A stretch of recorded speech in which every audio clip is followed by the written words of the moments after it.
This is the RPM Podcast, starring Eric Brennan. Let me give you a piece of love advice. The way to a woman's bed is through her parents.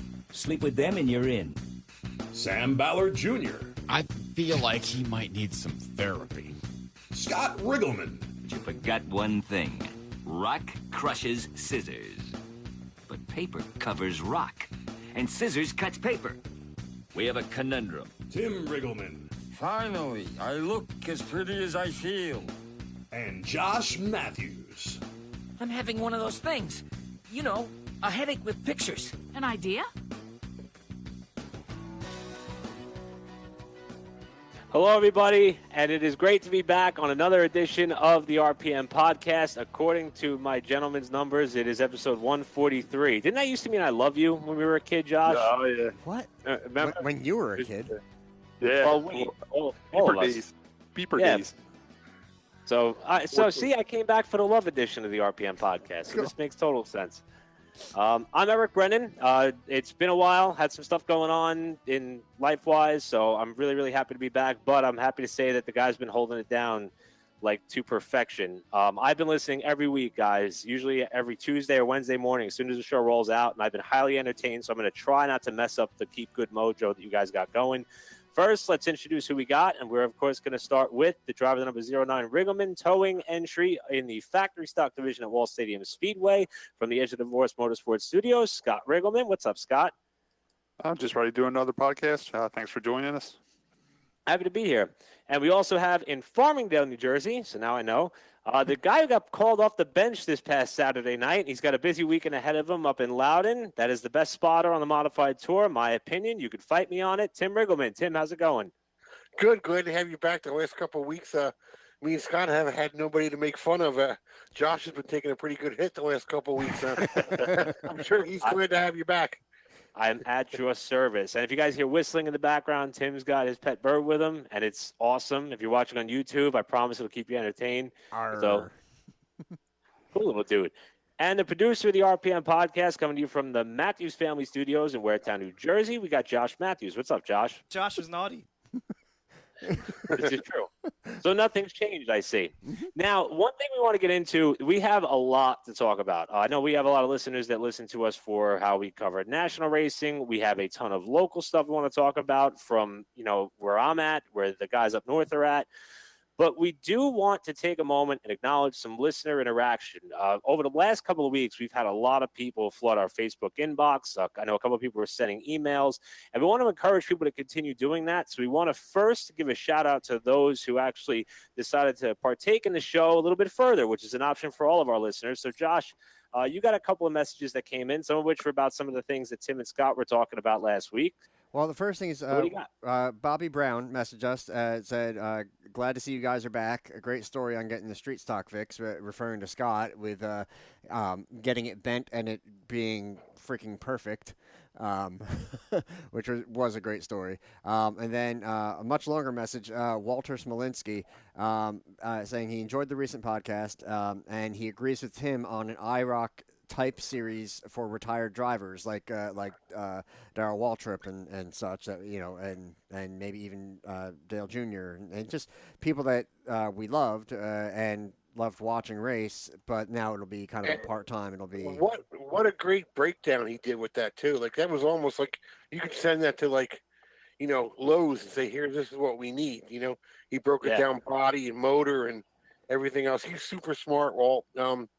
I know me and Scott know Walt from the Flowtech days. He used to work for IROC and did a lot of dyno testing at John Blewett's Flowtech engines. So that's how we know him.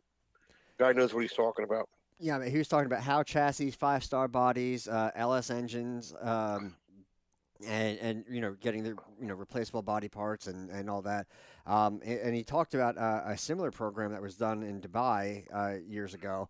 But it didn't take off because they love open wheel racing over there. So it was a good idea and it was good racing. It just, it was maybe not promoted that well. And then he goes on about sponsors, which sponsors are difficult. And we talk about, major sponsors that have been with teams for years are now leaving. NASCAR's, struggling to get, Monster to stay on. I mean, they're talking year-to-year deals now and stuff. When we were younger, and you looked at something like Winston, which was a sponsor for I don't know how many decades. So yeah, I mean that's one of the big key parts to maybe getting it all together. But I do like the idea of getting something like that together. How cool would it be, for conversation's sake? Let's say, how much you think Lowe's paid per year? How many millions of dollars a year to have Jimmy Johnson's car? And they had their name on Charlotte Motor Speedway. It was Lowe's Motor Speedway. Mm-hmm. They could probably write a check for half amount of that money and put it on 15 cars in this division and have a full field. Call it the Lowe's whatever, Lowe's IROC series. They could do it cost effectively. I think it would be cool. I always say NASCAR needs a senior series like golf has a senior series. Yeah, I think it, and I think, and I know. See, this is why I love the show, because this wasn't an original talking point, but I listened to you guys have this discussion last week, and I was just chomping at the bit with it.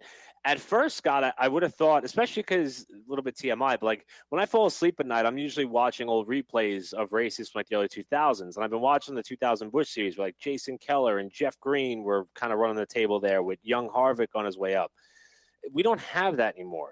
We have so many guys who are money driven or sponsor driven that, those veterans, once they're shuffled out of their top tier rides, they've really got nowhere to go.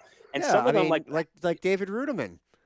So, well, yeah, I mean, that really is a good example though, and a guy like Matt Kenseth, who came back to run the Slinger Nationals about a week ago and got the win. Junior coming back to run Richmond, and Darlington is probably the biggest track he's going to get on since his retirement. Scott, I'm with you, man. Like that type of a series, and Tim, you're right too. I think that if you promote it mainly towards like short tracks, you'll get some of these big name, big dollar guys to come out and run really low budget race team operations and put on a show that I think people would just bandwagon on board with. So I think it's a hell of an idea.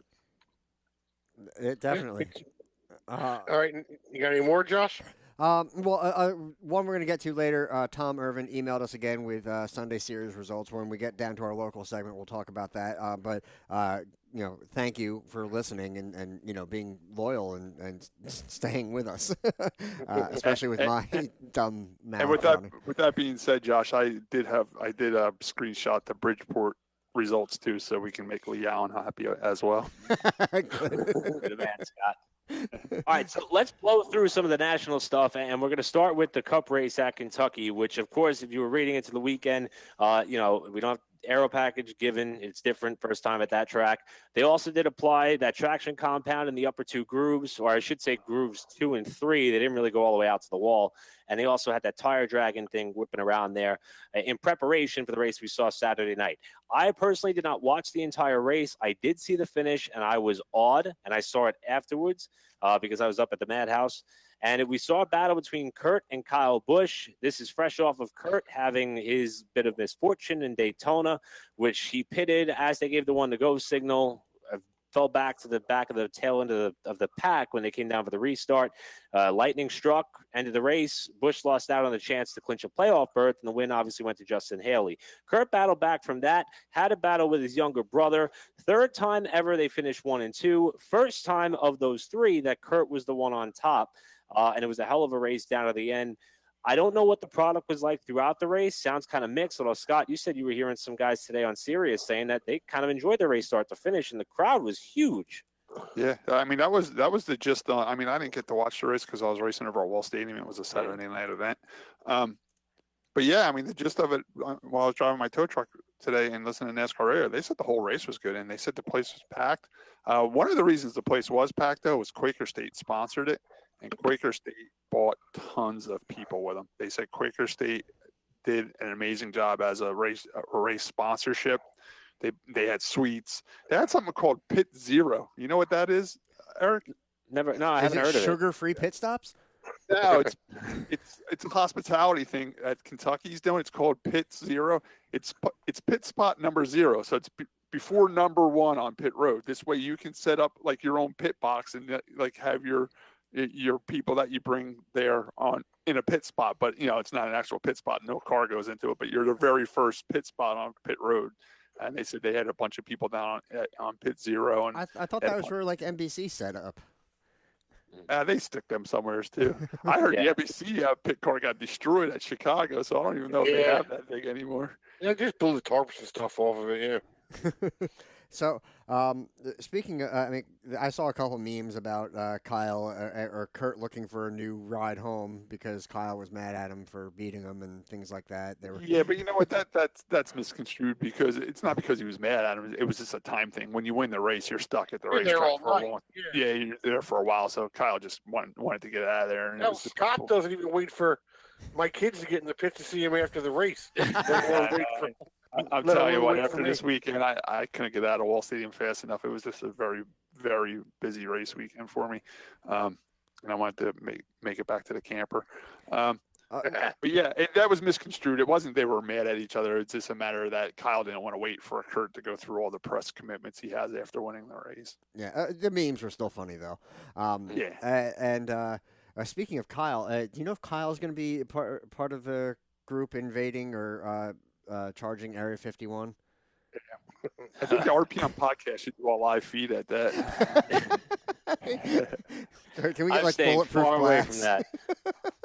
They don't live that far from there, though. Remember, the Bushes are from Las Vegas, so they could house a couple of people for sure. Kurt was on NASCAR Radio today, and the one thing he did say is tomorrow that Kyle's having some type of barbecue at their house or something. I don't know what it was for, some type of family event they're having at Kyle's house tomorrow. And Kurt says he's not only going there, but he's bringing the trophy and he's plopping it right down on his kitchen counter so everybody gets to see it. I will say, I think it was Bristol where Kurt said that if he could have got to Kyle, he would have wrecked him for the win.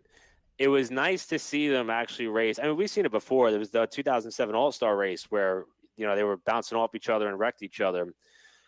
It's nice to see them race each other as hard as they kind of said that they would. We all knew Kyle had that in him, and I think we knew that Kurt had that level of tenacity as well.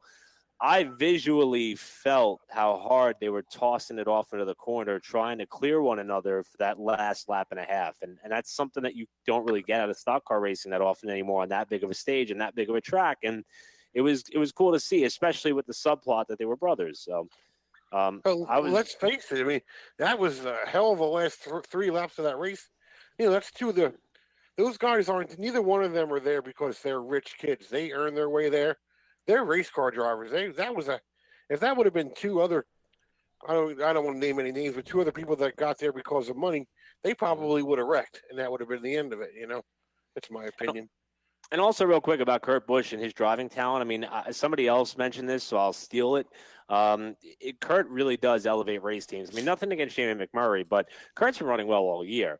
And, his first win for Matt McCall, the crew chief, I believe this is the 9th, 10th, or 11th different crew chief that Kurt's won with. And, I mean, think of all the teams that he's raced for. I mean, starting out at Roush, then the bottom of the barrel with James Finch, starting to elevate Furniture Row before Truex got there, and now getting Ganassi a win, which there's rumors about the future of that team, both with Kurt and Kyle Larson's entry for next year, that Ganassi may be thinking about bailing at this point. Hopefully that's not the case, but this certainly has to help. So it's Kurt Busch with the win. Kyle was second. Kyle's teammate Eric Jones got up to third in the latter stages. In fact, if the Busch brothers would have wrecked, it would have been Jones who would have got himself the second career win. Didn't happen, but third place was a strong run for him. A great night for Ganassi. Kurt with the win. Kyle Larson fourth. Denny Hamlin was fifth. Clint Boyer was battling for the lead at one point late in the going. He rounds up his night in sixth. Joey Logano led the field back to the restart, fell all the way back to seventh in the final 2 laps. That's not the way that he wanted to end his night. Daniel Suarez, the pole sitter, came back from 3 laps down after some pit road mistakes and a couple of other errors that took place on his part to rebound for an 8th place finish in the top 10. And then it was Ryan Newman 9th and Chris Buescher, your top 10. Was impressed with Suarez. A lot of people penciled him as a favorite to win that thing after he was so good in qualifying. And then once I saw he was 3 laps down, I'm like, okay, that's done. And when I looked at the final results and saw him 8th, I was like, how did that happen? One quick thing I want to touch on too, Eric. You mentioned how Kurt Busch can elevate a race team, and he can go to a smaller team or a bigger team that's struggling and make it a winning team. Another thing that's pretty obvious too. I mean, he did that at Stewart-Haas, and now that he left Stewart-Haas, they're struggling. Yeah, so it's like they're struggling without Kurt Busch. Yeah, I mean, I heard a lot of the setups that Kevin Harvick ran at Stewart-Haas was a Kurt Busch setup, and now Kurt's not there to help out. It's funny you mentioned that because I was listening to, I think it was NASCAR America where they had Eric Almirola on. and they asked him, has Stewart Haas changed now that Kurt Busch has left? He said, well, I don't think it's really changed. He said, I think the only difference is that there's the cabinets inside the motorhomes are a little bit safer now. So, but and even though Eric was making a funny, it sounded like he was acknowledging that, having Kurt was an asset. Nothing against Suarez, because I think Suarez has the ability to be a top-tier driver. But I think you're right, Scott. I think they're missing Kurt right now, and I think they are missing Kurt right now, especially with the fact that they're struggling to get going, and we're past the halfway point in the season already. So, wild. Yeah, going back to you thinking maybe Chip Ganassi might close down next year, I heard an interview today with Felix Sabates, and Felix Sabates says that they're working very hard to get the funding to keep everything going. Not only they're not shutting down, they want to keep going, and they don't want to lose Kurt Busch or Kyle Larson. One of the rumors I did hear, though, if Kyle Larson gets taken away to someplace else, or if Kurt Busch decides to retire, they have Ross Chastain waiting in the wings to take one of those rides if need be. Yeah, and I think that would be a great move for us. Go ahead, Tim. It all comes down to money. Yeah. If they get 2 major sponsors next year, they'll be around, I think. But all right, Josh. Are they going to be able to get the sponsors with their performance? I don't think Monster's going anywhere. I don't know. I'm if they were possibly going to. If they were that late just for the primary thing. Maybe they're looking at getting out of NASCAR altogether. Well, Eric, wasn't it already announced that NASCAR turned down Monster because they want to go in a different direction away of sponsoring things? They want to have like 4 major sponsors for each part of the season. Yeah, Steve Phelps apparently was quoted as saying that Monster was up for re-upping, but they want to do a different type of sponsorship format, almost like what you see in with the Women's World Cup, where like all the backdrops have multiple sponsorship logos on them. I think they want to start kind of utilizing those official partners of NASCAR as like a divisional sponsor, as opposed to just having one singular provider of the sponsor of the Premier Series. I don't know if they're going to do the same thing with the Xfinity and Truck Series, one would imagine. But it sounds like for the Cup Series, they want to try to pull those dollars from multiple sources as opposed to just putting it all on one organization and one business. Because if you remember, when Monster originally signed on, they came on for, I don't remember if it was exactly half, but it was significantly less than what Sprint was paying on their exit. So I could understand the reason why they think they need to shuffle the deck a little at the top. Josh, I see a note here on the show sheet about unsafe releases and also if something should be done if a crew member is hit. That's stuff we can get into when we have more time or if we have a lighter show. I was watching some old, like top 10 things in NASCAR, the top 10 worst pit crashes and things like that. And I was just thinking about, how to protect the guys on pit road a little bit more.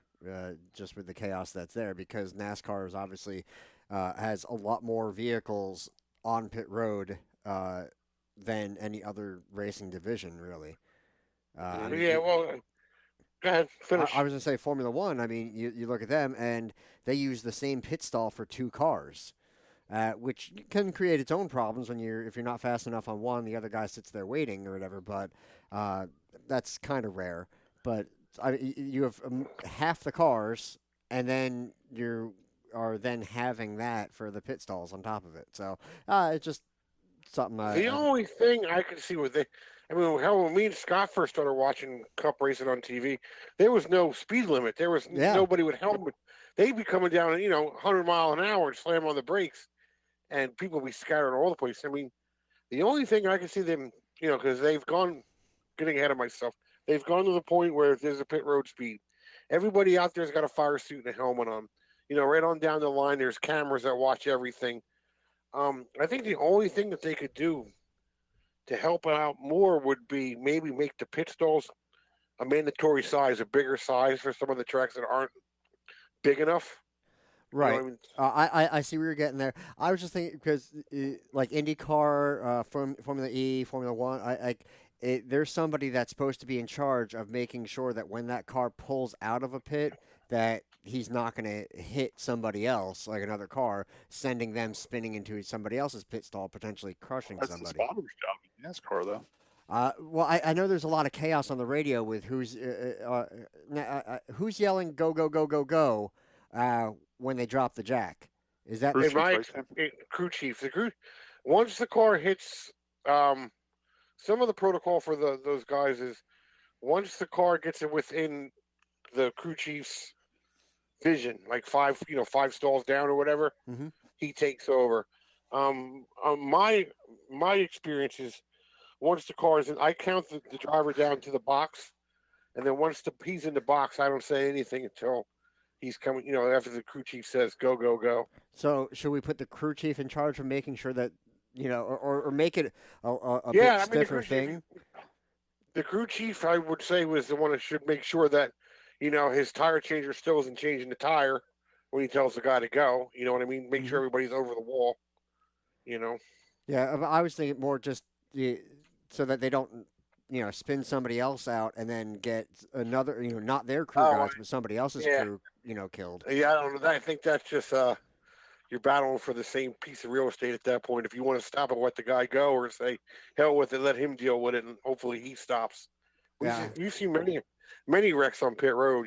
Oh yeah. The one thing I'm sorry, guys. The one thing I want to see is a catch fence at Dover and Indianapolis and possibly ISM Raceway on that inside wall. Because remember when Clint Boyer got airborne? I pitted cars at Dover, and Nancy was with me one time. We were pitting a Busch North car, Camberwell East, whatever you want to call it. And someone hit that wall, the inside wall, coming off of turn 4. And we were at the pit spot, across pit lane from it, and a spring actually came out of the car and flew right past us. I mean, if that would have hit somebody, it would have killed them.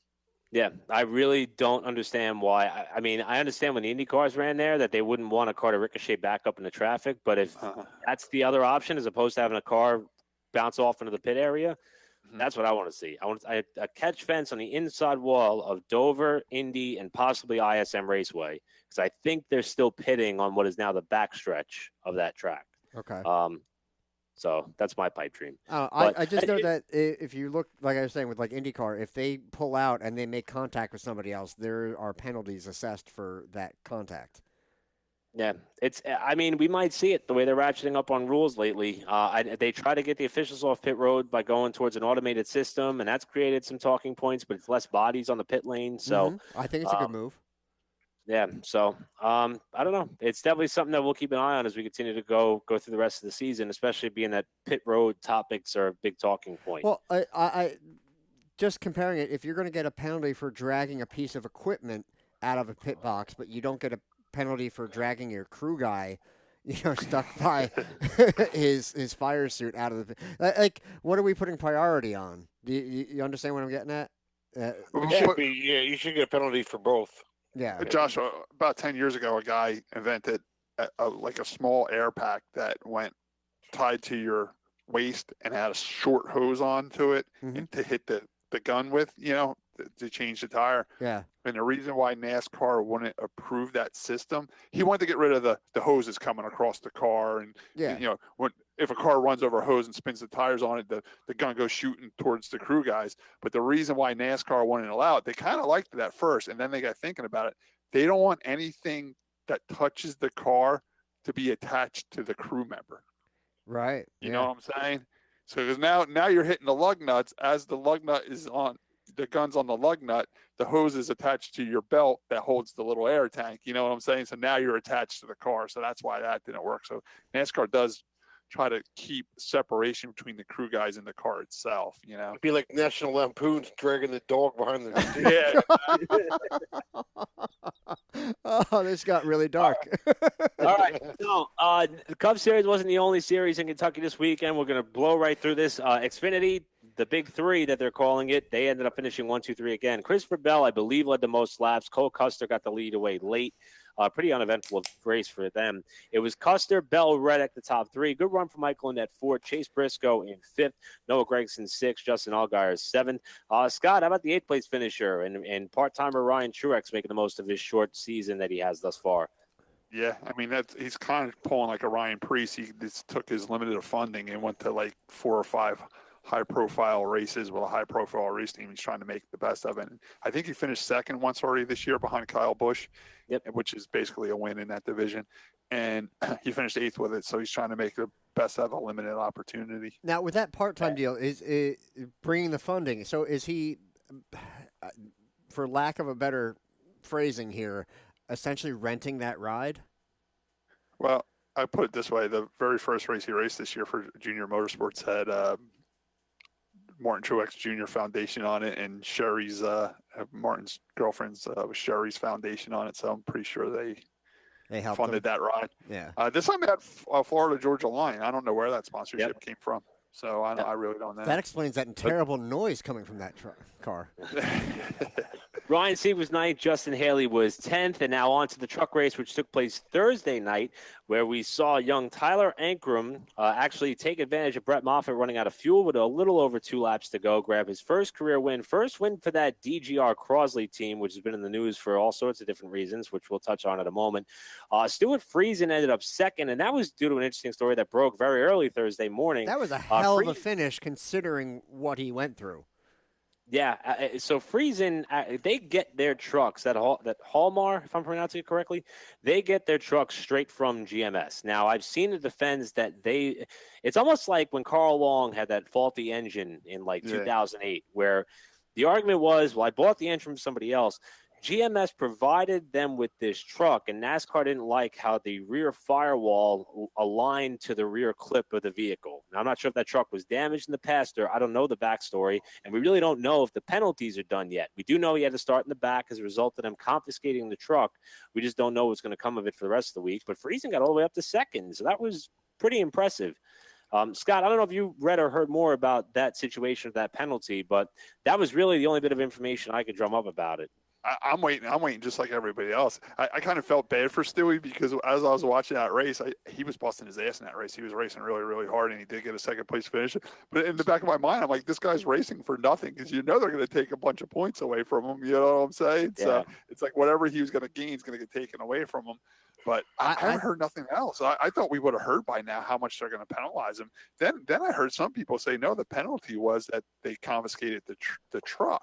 And here's the thing. You pay for a NASCAR inspection, right? This was an inspection before the race, not after the race. They didn't find it after the race.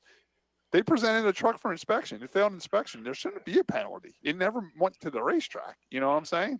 I agree. They didn't know it was illegal, and that's why you present it for inspection. I agree, too. They failed it, and they confiscated it. I'm hearing there isn't going to be any more fines or nothing because they presented for inspection and the truck got confiscated. That's their penalty. Now, do they ever get it back, or do they have to alter it? I heard they're getting it back stripped. I heard they were allowed to pull a lot of their safety equipment out of it at the track and something like their rear end and like a transmission, stuff like that. I heard they're not getting the chassis. Yeah, well, in years past, I mean, it's been no secret you don't get that stuff back. Whenever they. No. But it's like when somebody finds your wallet. You'll get the wallet back, but you're probably not going to get whatever was in it. We liken Friesen because he's a contender. We liken him to running for a big league team. I mean, that team really is not that. They're basically a GMS truck on loan that they're operating out of, and they're doing a great job with it. But, Scott, if it was a team that we decided to put together, if it was RPM Podcast Motorsports racing at Pocono, not the ARCA car that you wanted, but if we got you in a truck and we presented that vehicle to them for inspection and they hammered us, I mean, we'd be out it'd be just like Carl Long all over again at that All-Star race in 2008. So I hope they don't do it because I don't want them to set Eric, that precedent. That's what I just said. They caught Carl Long after. I think he raced and I think he qualified. And then they caught it. I don't think it was before. I think he was like a random draw or something. We'd have to look that up. Right. Yeah, he got caught after the race. Maybe the argument was that it was a non-points race, but either way, illegal is illegal. Yeah, I think they pulled some random cars, and he was one of them, and it pumped big after the race. Where Friesen presented a truck for inspection, they inspected it, it failed. It never hit the racetrack. You know what I'm saying? Yeah. So I'm waiting to see. I mean, I thought because it was Thursday. I mean, that was a long time ago. That truck got confiscated. It was on Thursday. We got to remember that race was Thursday night. We still haven't heard nothing, but Tuesday's usually the day, right? So we'll see what happens tomorrow. But I'm hearing there's nothing going to be else done other than they took the truck from him. Well, he's got a second-place finish to celebrate. Harrison Burton is one of the names who's been on the KBM hot seat, finished third. Ross Chastain fourth. Dylan Lupton in another DGR Crosley entry was fifth. Good run for Austin Wayne Selt. He finished sixth. Brett Moffitt, after running out of fuel, was able to salvage a seventh-place finish. Spencer Davis, running for a relatively new team, trying to make up the additional starts after he had a part-time stint with KBM not that long ago. Davis finished eighth. Jeb Burton was in the second truck, team truck to that of Ross Chastain. Ended up finishing in ninth, and Johnny Sauter was 10th. Now, with Ankram's win, this is actually kind of interesting. There's 3 races left to go before we set the truck playoff grid. Brett Moffitt, Austin Hill from Daytona, Johnny Sauter, Tyler Ankram, Ross Chastain. It's 5 drivers who already have a win. You also have 1 spot that is going to be reserved for the points leader. That's currently Grant Enfinger. Stuart Friesen is actually 34 points behind. If Enfinger doesn't win and he holds on to that, then that's 6. So if we have 3 different or 3 new, first-time winners on the season, Ross Chastain could be on the outside looking in. And that Cinderella story may not come to fruition come playoff time because he is the lowest seeded in points right now of the drivers who have a win. And there's a lot of big-name guys that haven't won yet, like Friesen, like Crafton, like Harrison Burton, Ben Rhodes. And Todd Gilliland. I mean, the tracks that are coming up are all very different. Pocono, Eldora, Michigan. I mean, Stewie's going to win Eldora. Stewie will win Eldora. That'll be his end. I hope he does. I definitely hope he does. That's Scott's call. His prediction. Yeah, that's my call. Okay. Calling a shot. Come on, Norm. Trucks have about a week off before they go back to Pocono with the Cup Series. All the while, we are going to see the Cup Series in New Hampshire with the modifieds that we'll talk about in a little bit. Also, ARCA was in action. Chandler Smith got his 3rd win of the year. Haley Deegan was in the field. I believe she finished 8th. I know that Hot Pockets is working with Joe Graff Jr. They did get a top 10 in that race as well. And that's pretty much all I got on that.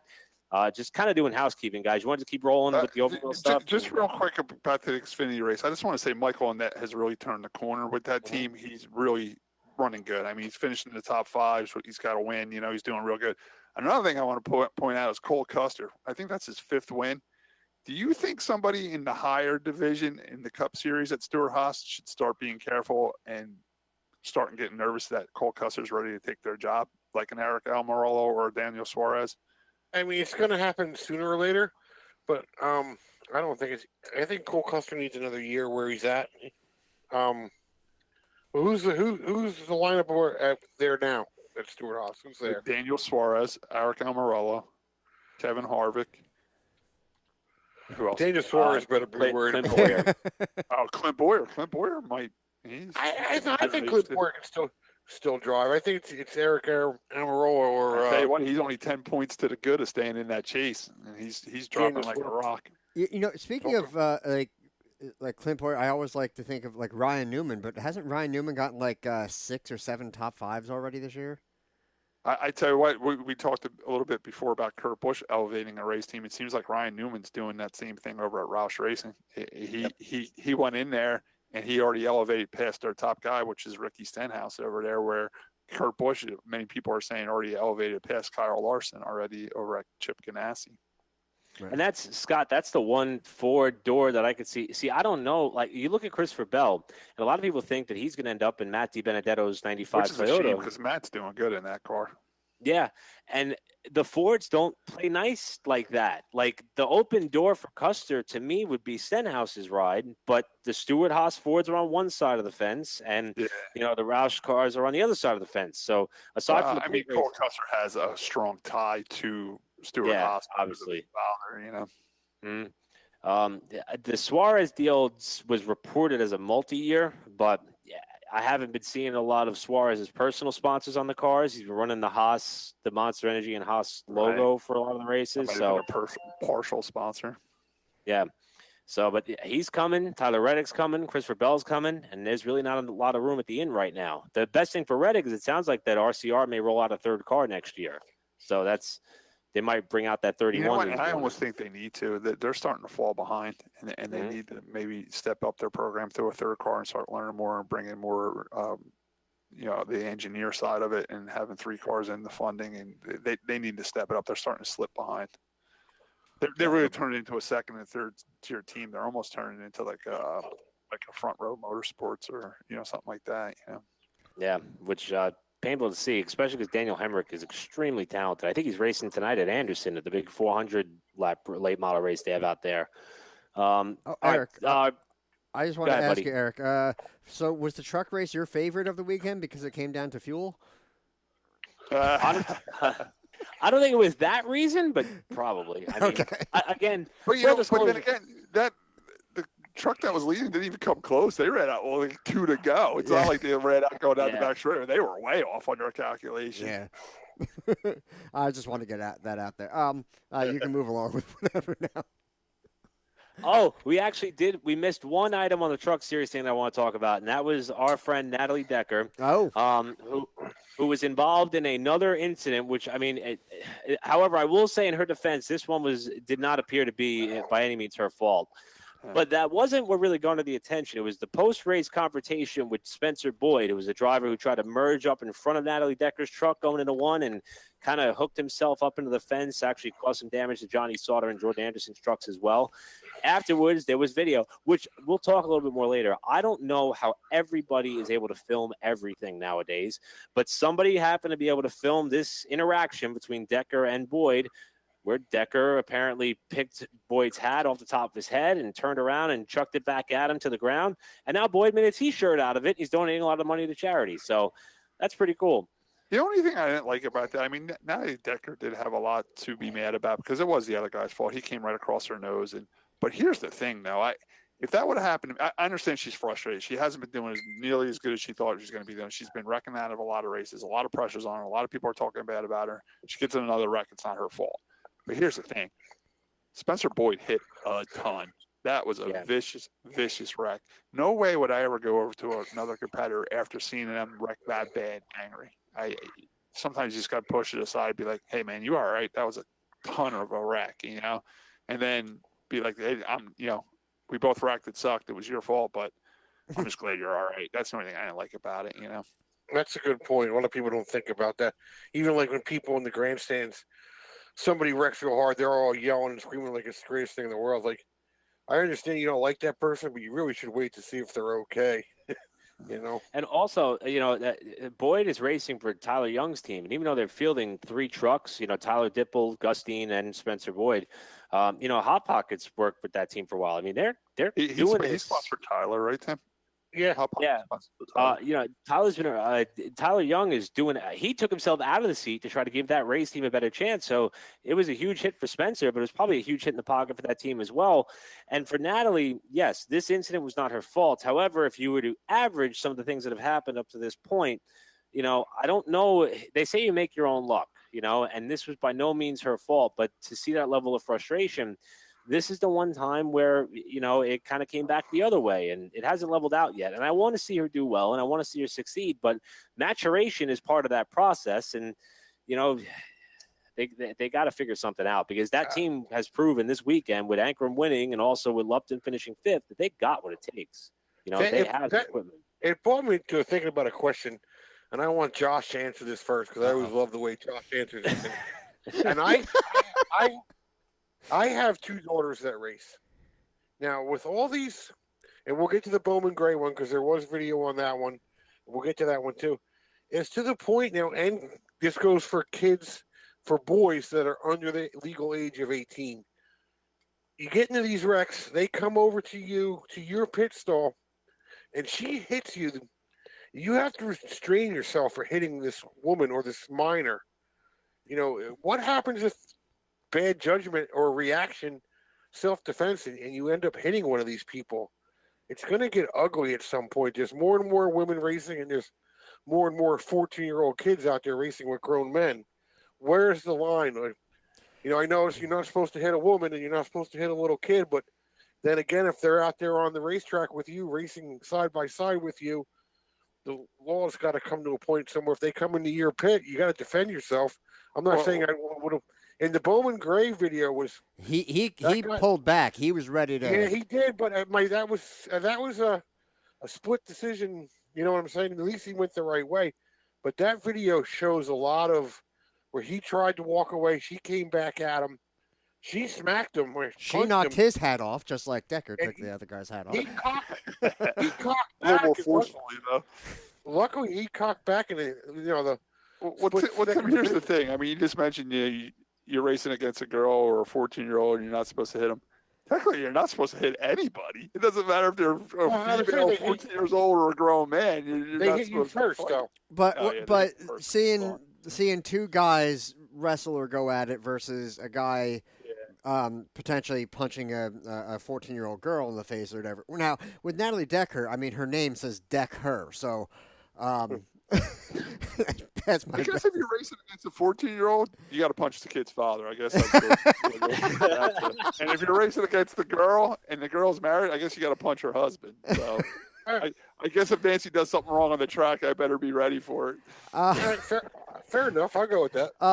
But in all seriousness, if it's a life-threatening kind of situation, like if she came at you with a weapon or something like that, I mean, this all bets are off. I mean, I had to sit down with Nancy at the beginning of the year and have a conversation. I told Nancy flat out, I said, listen, if anybody comes in the pits, I'm defending you. But if you leave your pit and you go in their pit, you're on your own. Yeah. That's what I told her, you know what I'm saying? Yeah. And I'm just saying, like, I think it's fun if they're, like, attacking you and you shove them off of you. I think that's well within limits because you're not trying to attack them, you're not punching them, you're shoving them off of you, or you're trying to, if you grab their wrists and try to restrain them from hitting you or something like that. I think that's something that, look, you're not trying to escalate the situation, you're trying to protect yourself, and then you need people to jump in. Like you guys just said, a lot of times what stops me from getting into altercations like that, it's a no-win situation now because, like you said, everybody's videotaping it. So even if I go over and punch somebody, I'm going to get sued. You know what I'm saying? It's not worth it anymore with every cell phone, Wall Sames, not only do they have cameras on the track at Wall Sames, they have them in the pits too. Yeah. Yeah. So you're always being watched. So you really got to watch the way you behave at the racetracks anymore like that. And don't bring a baseball bat. Yeah. I forgot about that. Like a certain driver. But there, in that baseball incident, we won't mention any names, but that baseball incident, the guy had every right to pull a baseball bat on the other guy because he was in his own pit. He was protecting himself. He was defending himself. Yes. I tell everybody at the racetrack, you come in my pit, it's game on. You know what I'm saying? Yeah, because I don't care. You're in my pit. You know what I'm saying? We were taught as little kids, back in the day, protocol is if you come in somebody else's pit, you better expect to be fighting. That's it. We got a saying, come in our pit, get hit. It's that simple. You know what I'm saying? Yeah.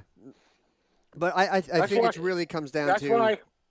That's why I sit in the grandstand so nobody can. And Tim doesn't move. Tim will go to the bathroom, but beyond that, he stays where he's at. But there's been times I've been so mad at Elliot, I didn't even care if I went in his pit or not. I'm going to start a post-race etiquette class that I'm going to license out to quarter midget tracks around the country, and I'm either going to make a lot of money or I'm going to go broke. I bet you'd have people sign up for it. I'm telling you, there's almost, I know you're joking, but there's almost a need for that now. There really is. But then the bottom line is you got to be smart in life itself. I mean, I own a towing business. I own a house. I'm not going to, I know when me and Elliot are screaming at each other, someone's videotaping us. And if I hit him, the Jew lawyer is going to come out and he's going to sue me for everything. I got to be super careful. You know what I'm saying? And I'm telling you, there's sometimes I feel at the racetrack people get in my face because they want me to hit them. And not only does get sued, it's almost like they want me to get thrown out. That's another thing you got to be smarter than them too, because like I'm third in points. Not saying that's the greatest thing in the world, but I can be arguing with someone that's like 12th or 15th in points, and they want to see me get thrown out. You know what I'm saying? Yeah. It's that simple too. Racing's a chess game. It's more than what happens on the racetrack. You got to be smart off the track too. You know what I'm saying? That's a societal thing too now. I mean, there's the bagel boss guy, the little guy that got into the fight. Oh my! You calling him little? You calling him little? Yeah. Are you his boss or his father? I would hate to see if Scooter ever picked that guy up in his cab. Those two be fighting on the side of the road somewhere. Angry people. All right, let's blow through the open wheel stuff real quick, and then we'll have a lot more fun talking about the open wheel, with the home track stuff. I'm a little rusty.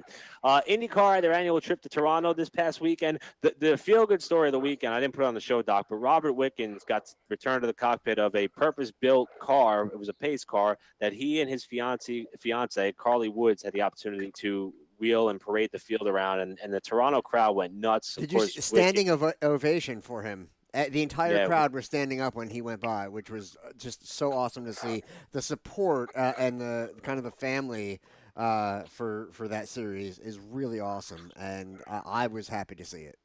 So, and the one moment that made the hairs stand up, arms back, when Wickens was also the Grand Marshal, and when he gave the command, which, before I get too far into it, Larry Mack's command for the Cup race was the best ever. That was a quicker state thing, too. Yeah. Robert Wickens, when he gave the command, he said to future drivers of mine, which I think he meant future competitors of mine, meaning that he is dead set on returning to the cockpit of a race car. And I love and admire that dedication by him. It's just moving. I will say, if Alex Zanardi was able to get back into a car, I mean, yes, it has to be modified, and his life is certainly permanently altered. I'm sure Robert Wickens can find a way to race again. It may not be IndyCar, but we will see him race again somehow, some way. I'll put him in the factory stock. Tell him to come on over. There you go. Yeah. Which when we do have a little bit of extra time on the RPM podcast, the conversation of hand controls in IndyCar is something that we could discuss a little bit on the technical side. But for now, we'll just put a bow on the weekend. Simon Pagenaud held off a very hard-charging Scott Dixon late in the going to grab his third win of the year.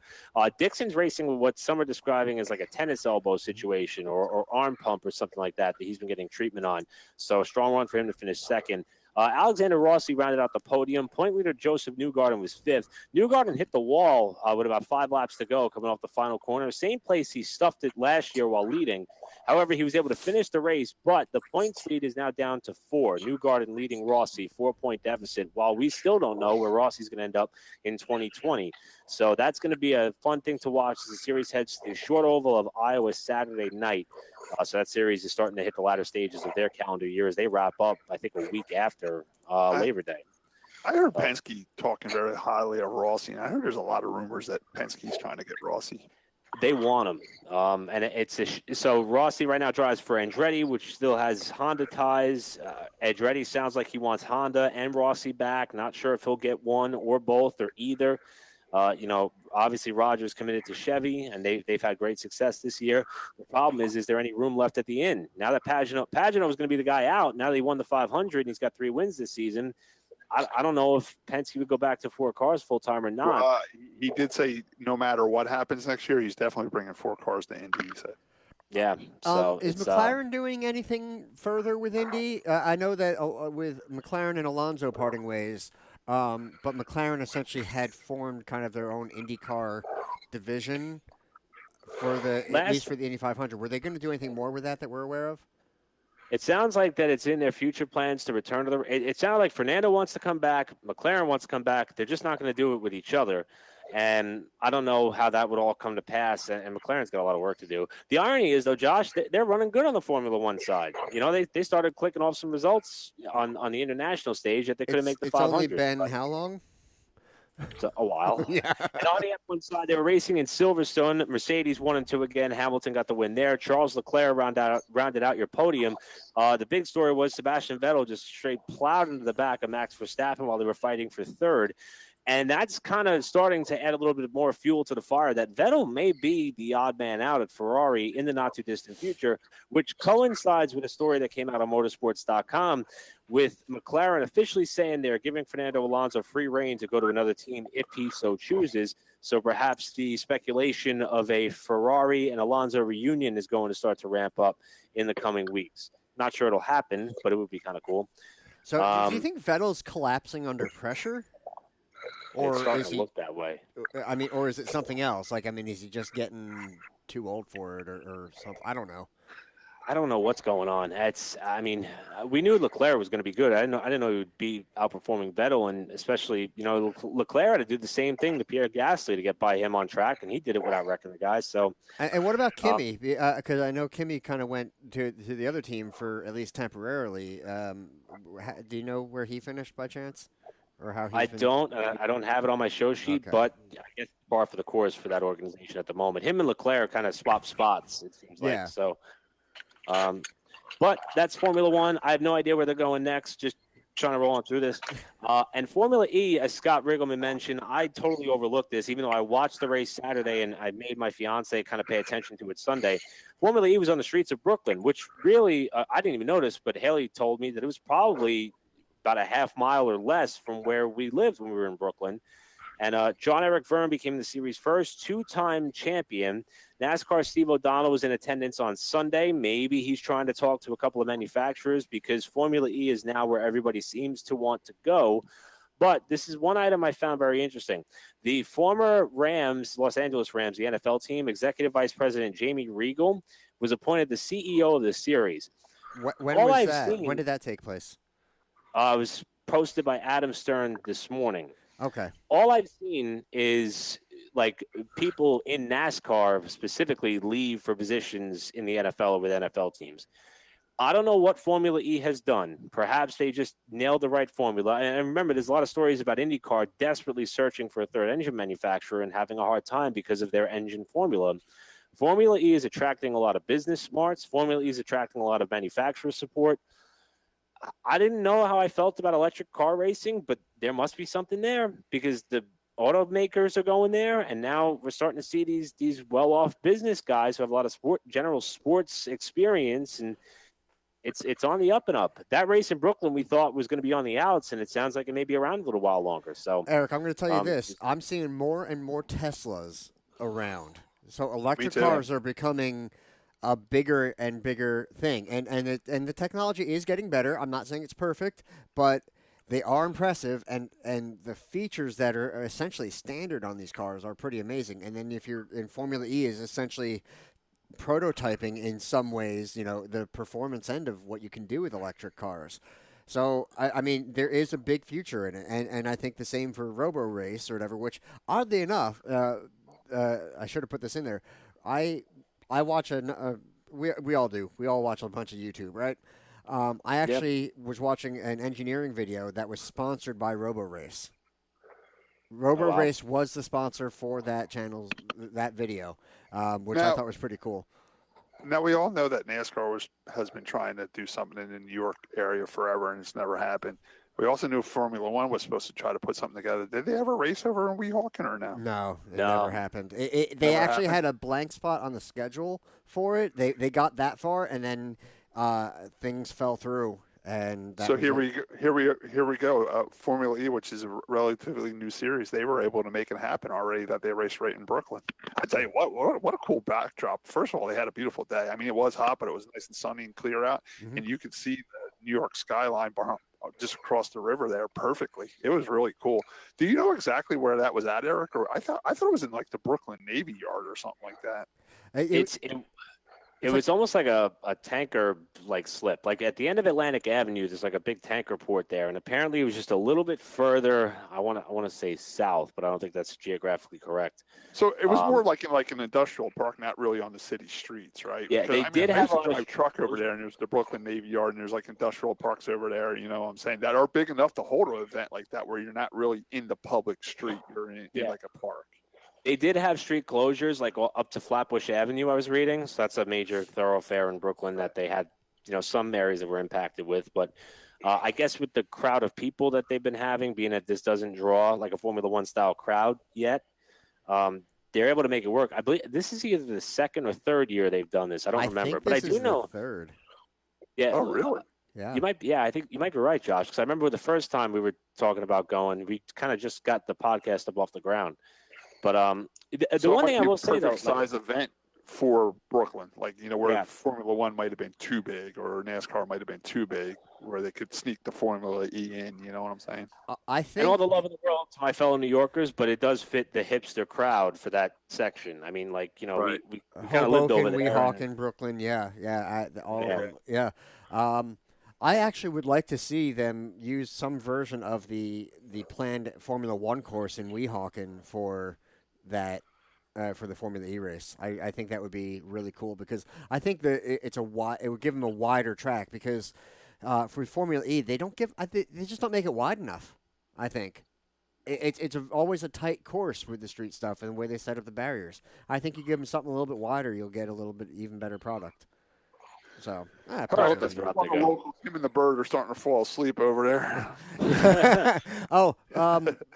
Real quick before the local, I did see one thing I didn't get to read into it that Hyundai was potentially interested in joining NASCAR.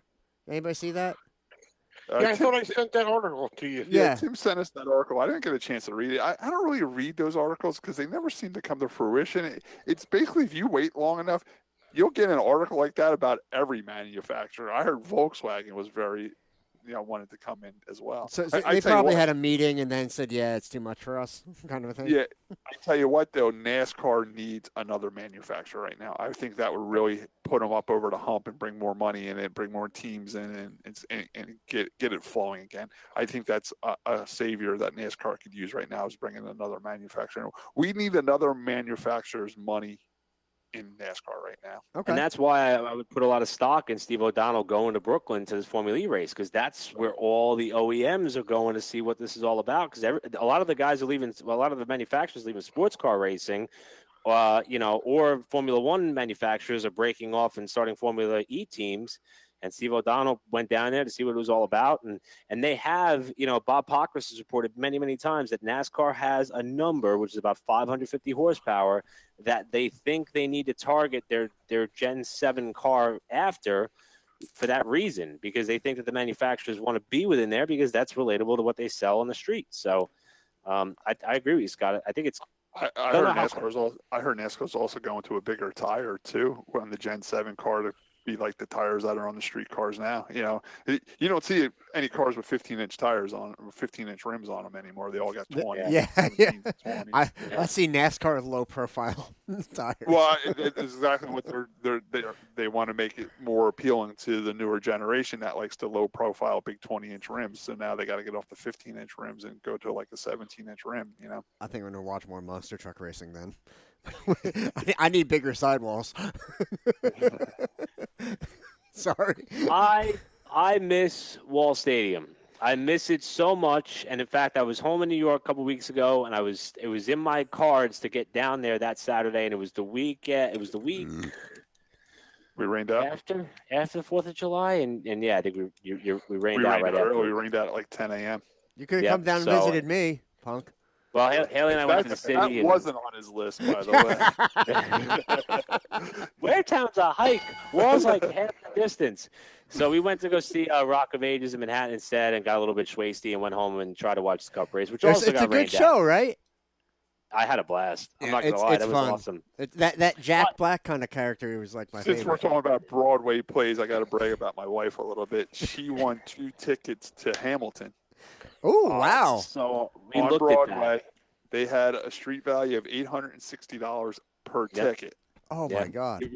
It was the absolute best play I never saw because she didn't invite me to go with her. Why not? Who went? Who'd she take? She took her friend Sarah. Her friend Sarah is also an accountant. And, Sarah was her maid of honor or whatever in the wedding. $860 a piece? Yep. I said, Nancy, you go to that ticket booth. You get those tickets. You turn right around and you sell them. But she says what they do. She won it in a lottery draw. And and what happens, though, so you don't do that. When you show up, you say, hey, I'm Nancy Riggleman here. I'm a lottery winner. I want my 2 tickets. They usher you right to your seat with your ticket. So you don't sell. Okay. So you go in and sit down. And so she could, she wasn't going to anyway. She didn't want to play forever. Yeah, she had, $1,600 in tickets given to her, and she went. It was a great show. And the kicker is, I've never been to a Broadway play, but wait, I don't understand why you missed the show. I wasn't invited, Josh. That's why I missed the show. But I'm huge into American history. I watch all the history channels. I know Josh doesn't like these shows, but I watched, Man Who Made America and all those shows like that on History Channel. Well, Hamilton's from this area, and we have Hamilton, New Jersey, and Mercer County, and right in Weehawken. Weehawken, right where my friend was living. There's a little park there looking over the Hudson, and that's where Alexander Hamilton and Aaron Burr had their duel. And he lost. Yeah. For $860, I don't care if Abraham Lincoln showed up. There is no way $860. I mean, call me cheap, but Jesus Christ. This is why our shows go 3 hours long. But the funny part about that duel, Josh, do you know that Hamilton showed up? It was their guns they were dueling with, and he had his gun trigger better set than the other guy's trigger, and he still lost. That set up and timing and aim and all that. And yeah, it matters. But I remember that. I'll never forget that because like 1 pounder pressure to pull the trigger. They set the other guy's trigger so like you had to like really squeeze it hard for it to go off, and Hamilton still lost the duel. I'll never forget that just because I think it was like the original Got Milk commercial.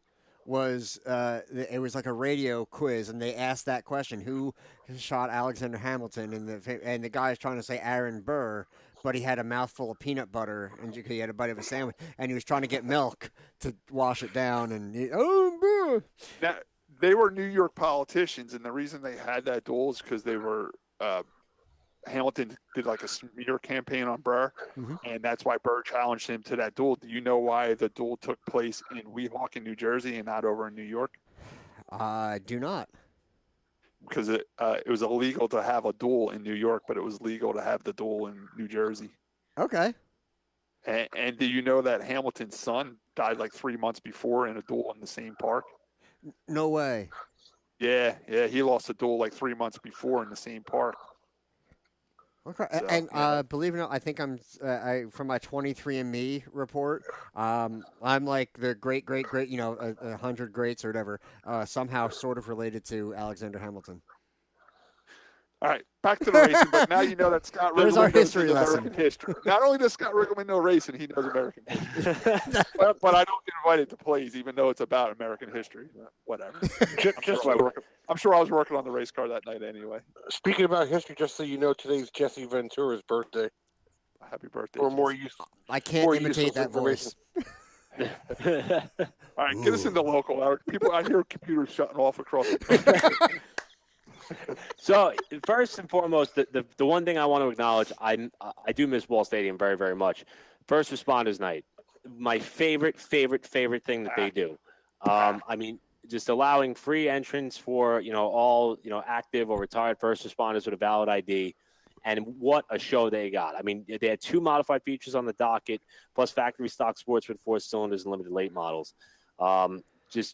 I mean, and I was, Scott, we were talking off air about how good the crowd was, and I saw that from a distance. It was also really, really great to see 20 modifieds, 21 factory stocks. 13 Sportsman's a good pull for them so far this year. 13 4-cylinders, despite some of the carnage they've had. I mean, it looked like a great night to be at the racetrack. It was hot. It was hot, but it was a great night to be at the racetrack. It wasn't too bad. Come feature time. Once the sun down. Once the sun went down, it was fine.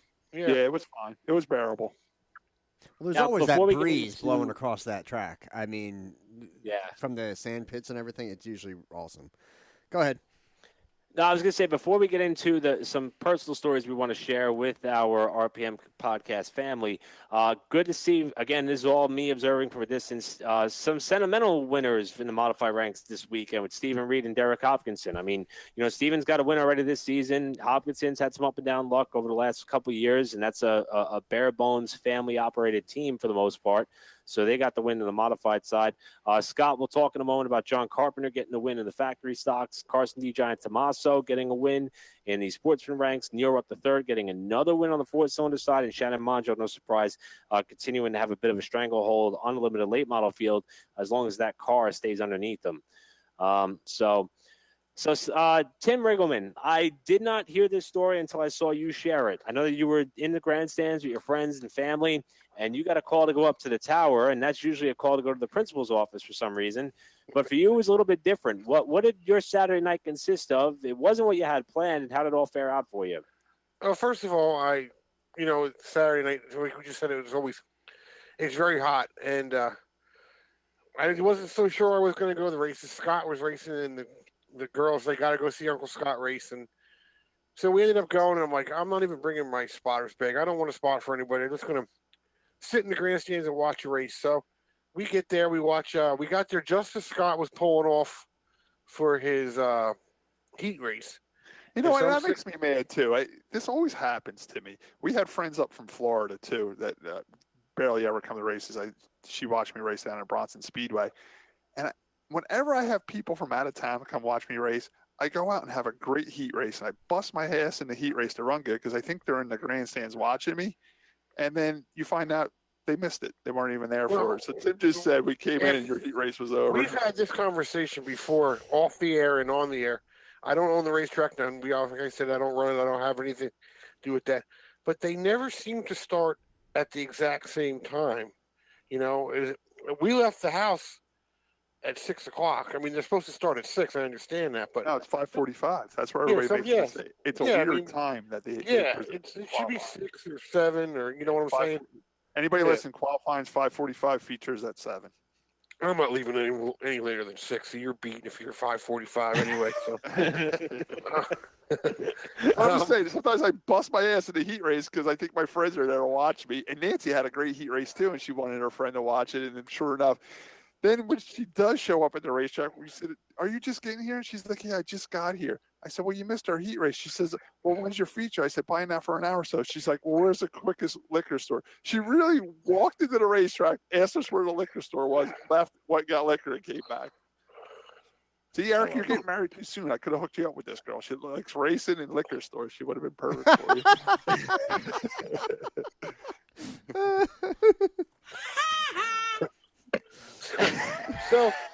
So anyway, we missed Uncle Scott's stellar performance in his heat race, apparently. So we get there. Don't worry about it. Hold on now. And so we're there watching the races, and the next thing I hear on the loudspeaker is Earl Krause announcing that my daughters are in where you used to sit, Eric, to watch the race and announce. Mm-hmm. Eric Graham was nice enough to invite them up there to sit up there and watch, I don't know, a couple heat races and show them. Bailey has really become more where she's more interested in like the scoring and the officiating aspect of it. She was like wanting to see all the cameras and all that stuff, and she was very impressed with all that. And they announced, they said something about Scott and Nancy, my mom and dad and me. And then about a half hour later went by, and I've been going to races since I was born, and I've never been called to the office there for anything. And I hear Tim Riggleman to the tower, and like everybody, I sit in my lawn chair behind the grandstand, like the whole grandstand just like turned and looked at me. Like, what did you do? And I'm like, oh, I thought something happened with one of the girls up there. Somebody got in trouble or somebody. I picture like Tizzy knocked over all the cameras up there. All the TVs are all over the floor, And so I get to the bottom of the grandstand, to the I call the goodie castle, whatever you want to call that, underneath there now where they sell the ice cream.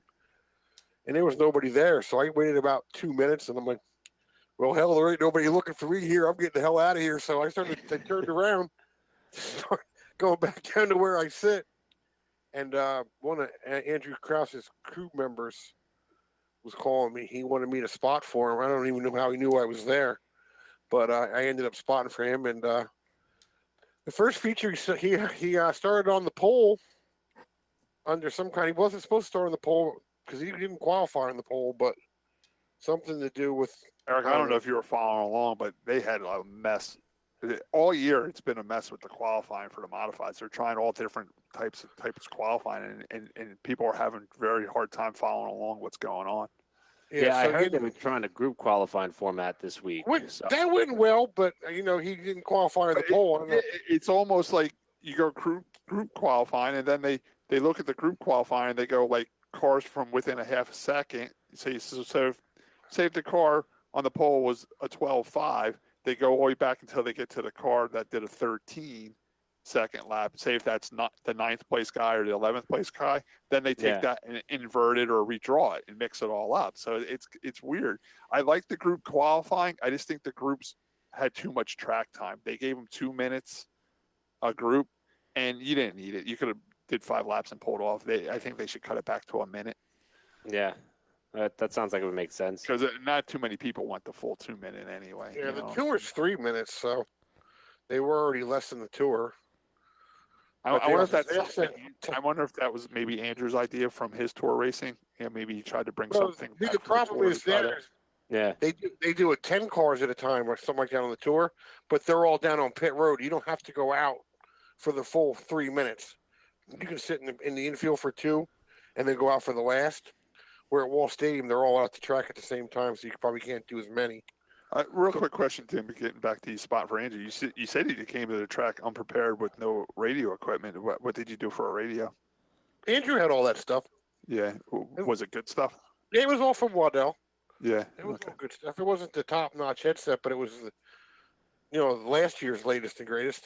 I know you have a hard time keeping your hand up by your earphone to press I the had the button on this. They had everything for me. Okay. All right. Yeah. I didn't want you working too hard up there. That's true. Thank you. I'm surprised you didn't tell me, I draw a spot for you, but you got to let me sit up in the tower in the air conditioning. Well, like I've told everybody the past 2, the first time I ever spot for anybody, I always do it for free in case they don't like me. They don't feel, you know what I'm saying? Now, if it comes with anybody, if it comes to where they want me to spot from here on out, it's a different contract, and we'll see what happens after that. You were Jimmy Blewett's spotter while he raced Wall Stadium. Now that Jimmy moved over to the dirt, are you looking to pick up another gig with a guy like Andrew that races at Wall Stadium full time? Oh, like I said before, it's usually 5:45 before I'm deciding if I go to the track or not. I really don't want to obligate myself to have to be there every week. Like I can't be there this week because it's Loudon.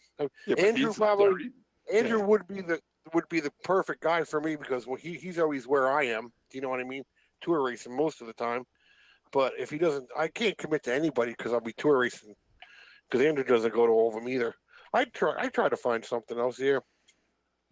Keeps me busy.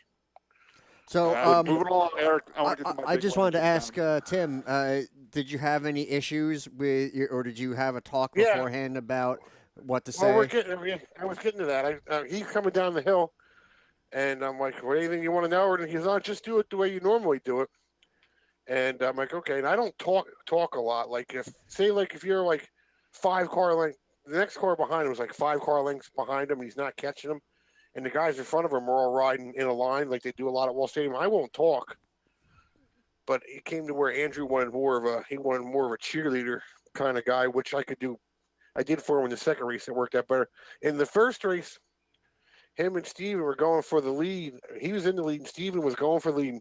And I told Andrew inside, and that anybody that I spot for, they know that means that the driver's in there already. I don't know if Andrew didn't know that I meant he was in there, like he was in there. Then I started to say, I'll go inside and then still there. But about the time I started to say still there, he came down on Steven a little bit, and then the yellow came out. And then on the next restart, Steven just gave him the whole car and pushed him right down into the infield. Didn't even give him a chance to get to turn 1. And that was the end of that race. I don't know if Steven was mad at him or that was just Steven Reed being Steven Reed, but that was the end of our race for the first race. And then the second race, we started, I think, 8th and finished 4th. He got more used to what I was saying in the second race. That worked out well for me. Good. I'm glad the dynamic goes. I've always gotten along with him pretty well and raced with him really well in the factory stock. So, I honestly can't say that. So. Yeah.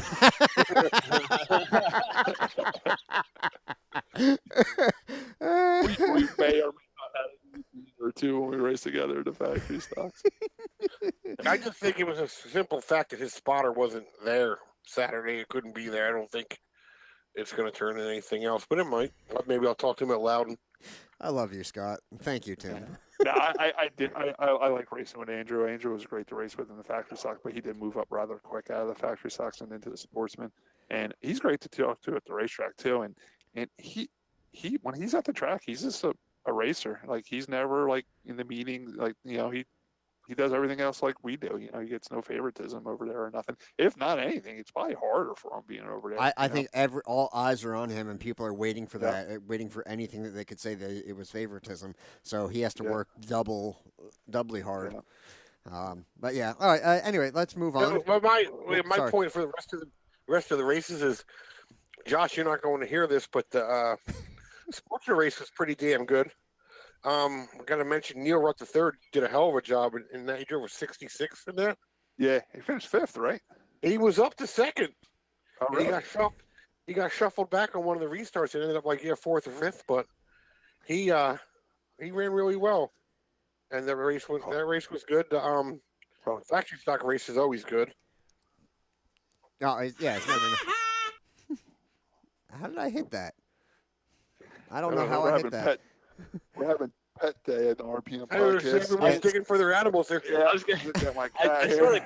I saw the cat whiskers. It's like, all right, this turned into Animal Planet. So before we got a bird, dog, and a cat. What do you got, Josh? You got a lizard or something you can hold up? He's usually got you don't want to see that. You got a snake, a one-eyed snake over there you can pull out and show us over there? This is why you guys got to watch the YouTube version of the RPM podcast. Trouser snakes galore. So,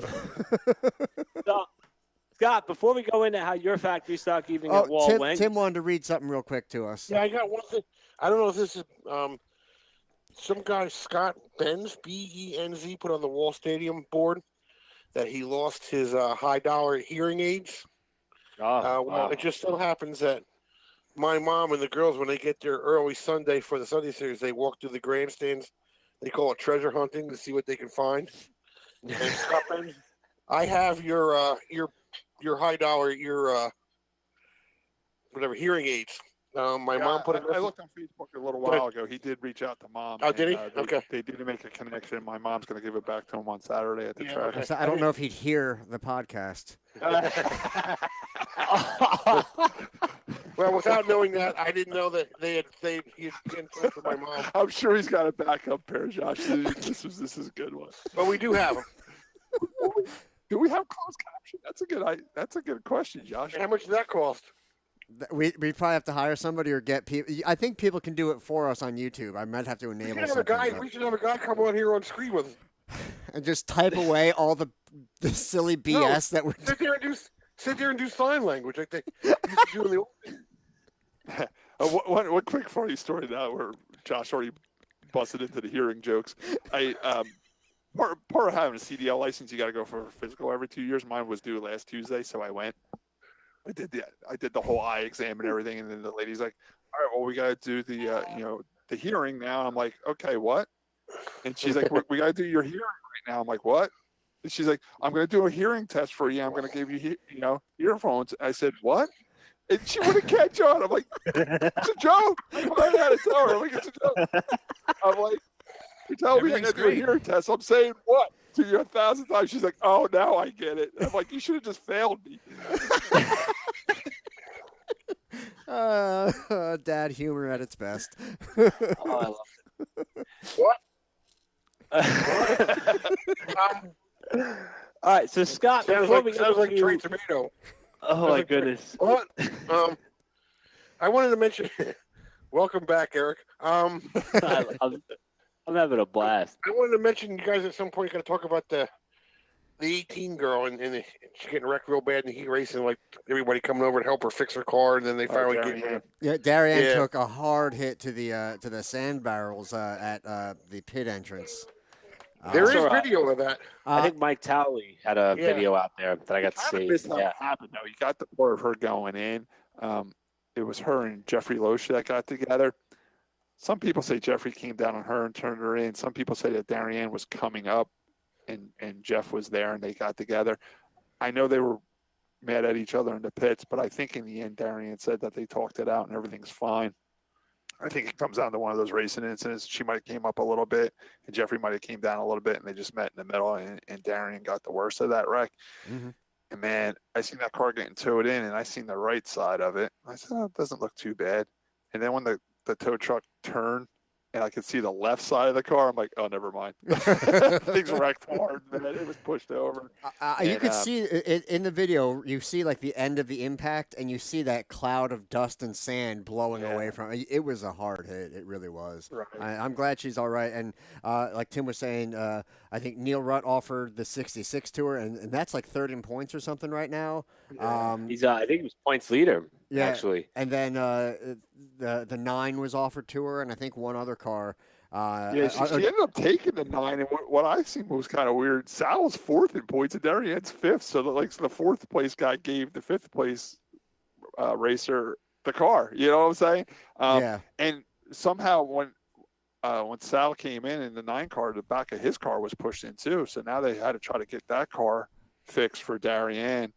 And I seen him over there with like pry bars trying to pry the back of the car out. And I bring a Porter Power to the racetrack, so I bought my Porter Power over to them to use. So yeah, there was a lot of hustle, and they call themselves Back Row Motorsports, which is kind of funny because you think like they're at the back row on the racetrack, but they're really pitted on the back row of the pits. So they call themselves Back Row Motorsports, and they all park together back there. So they all work together, and they got Darren back out there. She had a little trouble in Sal's car, though. I think she spun it a couple of times. You know, she wasn't quite used to it. Yeah, a few people spun, and then I remember JC offered the 2 as well, which Darian's sister Deanna was driving. Right. And then that had, I think, an electrical issue and didn't finish. So they're going to get that worked out for next week. I mean, they do a lot of work, and it's a beautiful car. So I'm first off glad Darian's okay, and second, glad she was able to get back out there and actually race after all that went down. But I mean, that's, they're great people. You can be fighting each other really hard on the track, but then off the track, I mean, you're helping each other, and the factory stocks are the same way, and that's why I love that track. So it's just, racers help racers. You guys all fight and yell at each other.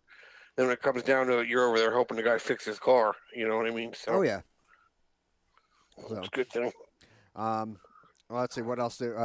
Scott, did you want to talk about the factory stocks? Oh, we had a pretty good race. The factory stock, I think there was only 1 or 2 cautions for a couple simple spins. There wasn't any heavy wrecks or anything like that. I started 6th, and I got up to 2nd. I was running very good with Johnny Carpenter. It was kind of weird, too, because me and Johnny Carpenters are the one that wrecked real bad the previous race. And both our cars were in pretty bad shape, and it proved that we kind of backed pretty good because we were running up front 1-2. And with a couple laps ago, Brian O'Shea in the 27 car was able to get by me, and I finished 3rd. Did he pass on the inside or the outside?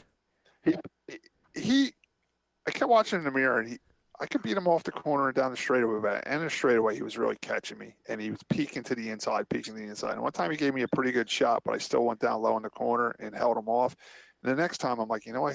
My car was getting tight too. It was weird. In the heat race, my car was perfect, and I had real old left side tires on it in the heat race. I had like tires that had about 135 laps on them on the left. And I'm like, if I'm starting like 13th or 14th, I'm just going to run these tires, Then when I see I'm starting 6th, I'm like, I might want to put new left side tires on and go for this, So I put new left side tires on my car, and it actually made my car tight. I kind of wish I would have left my old tires on. So the car was getting tight towards the end, and Brian was really coming on, and he was fast. So I'm like, you know what? I'll give him the inside. Going in the corner, I seen him peak down low, so I just stayed up high. And I'm like, I'll race him, but I'll give him the inside, and he was able to get by me. I didn't want to hold him up in case he could catch Johnny, you know what I'm saying? But Johnny was fast. Johnny was really rolling good, and that's where we ended up. It was Johnny Carpenter got his first win. I was very surprised that was his first win. He has won there before. I guess something happened in Tech where the wins were taken away from him. When he put it on Facebook, that was his first win at Wall. I was very surprised. I thought he had a few wins there. Mm-hmm. That's a beautiful race car, Josh. It looks great from the grandstands, but if you look inside the car, the workmanship on that car is amazing. It's a really beautiful race car. So nothing like mine. Got it. A little different than yours. But yeah, Johnny drove a great race. He was fun to race with. I was on his outside for a while. He gave me room to race and everything. It was a good race. So it was Johnny Carpenter was first. Brian O'Shea was second. I was third. Shannon Maggio which we're renaming Shannon Montano because he's driving Montano car the rest of the year. So from now on, all the guys in the pit's been calling him Shannon Montano. Shannon Montano finished fourth, and I forget who was fifth, but Elliott was sixth. So it was a good night. It was a good night for us. We had 21 cars. Why Shannon driving that car? He sold the 29. No, what happened to Mikey? That's the new car. Mikey's coming back July. Mikey was at a wedding. Mikey likes his old car better. He told his dad he wants to drive the old car. So I was under the impression for what you were saying that he wasn't coming back. No, he's coming back. July 27th, he's coming back. He's going to drive the old car, and Shannon's going to drive the new car. Okay. Yeah, I actually had a chance. Mikey was in the process of driving back from Florida to Long Island, and he actually he was pulling a U-Haul, and they gave him an opportunity to pick up a trailer on the way. So he came by on a Friday night, and I got to hang out with him for a little bit. And he said, he's happy they got a championship under their belt.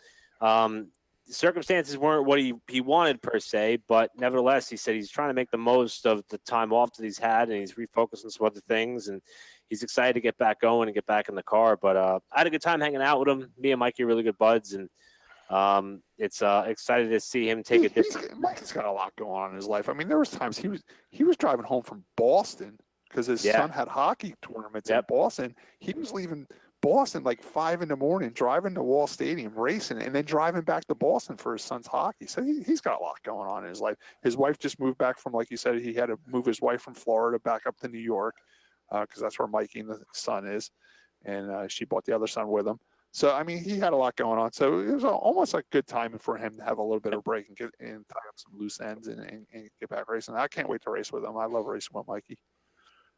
Now, before we get to the other part of Scott's weekend, let's just give everybody there a few seconds in the spotlight. We mentioned Stephen Reed won the first modified race. Good points night for him as he's trying to pick his way a little bit further up the standings behind Eric Moriello.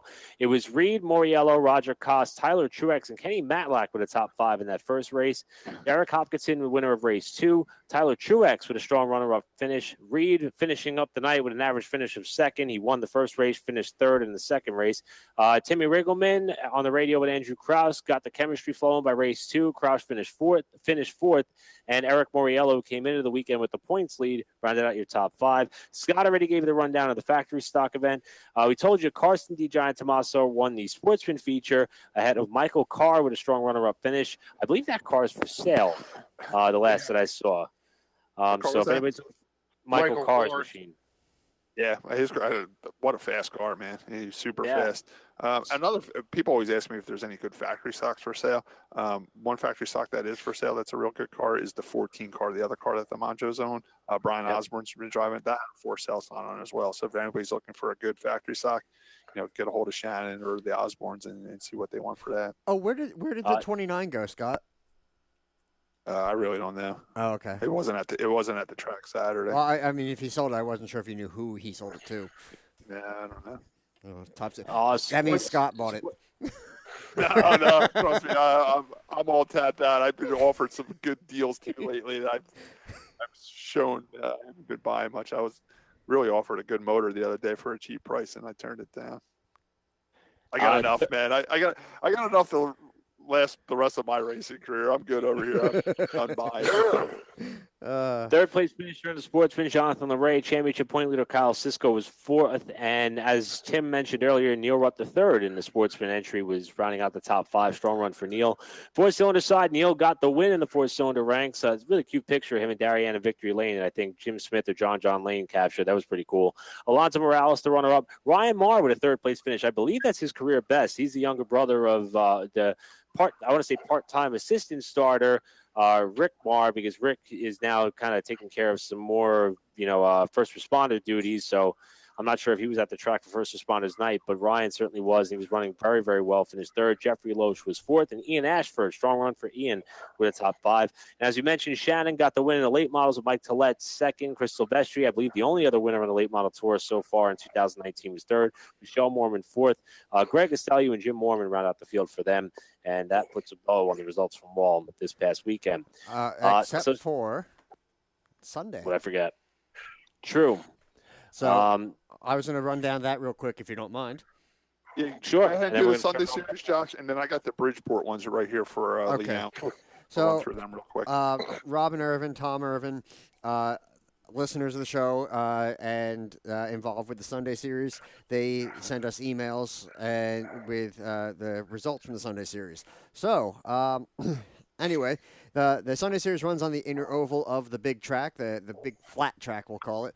And it's such a great thing that they did that to pave that years ago. To add this whole series in. So you have the WF micro stocks. We had Daryl Kreider, Bob Wagner, Tyler Wagner, Josh Barry, Harry Bird, Rich Tazinski, I'm trying, Mike Fox Jr., Brian Russell, and Joe Gary. The modified micro stocks, Mike Brennan, no relation to Eric Brennan, and I'm sure he's happy about that. Mike Brennan also raced a modified Saturday night. He did. Yeah, Eric Brennan's brother, Mike Brennan, raced the modified Saturday night. I have an uncle, Mike Brennan. Everyone has an Uncle Mike. I think. So Mike Brennan, Tom Irvin, Ashley Tyler. She was in that factory stock. Yeah, she drives the 95 factory stock. Yeah. Then Robin Irvin, Paul Pohl, I think, Dave Stout, Jim Van Dyne, Mike Fox Jr., and Brian Russell. The senior champ carts, Mike Berner, Jack O'Connor, Chris Kramer, Joe Parker Jr., Dave South, Cody Critelli, Philip Critelli, Leanne Shary, Mike Corman, Charlie Hodge, and Mike Brennan again. Now we have the junior champ carts, Will Cloud, Steve Puglisi, Mike Hall, and Eric Zank. The Sportsman Blue, Justin Teresa, Alex Rogers, Aiden Spencer. The Sportsman Red, Darren Krantz, Philip Alamo, Mike Sinagra, Alexis Riggleman, Bailey Riggleman, and Howie Conk Jr. Who are these Riggleman people? Yeah. They must be rich. They got a lot of race cars.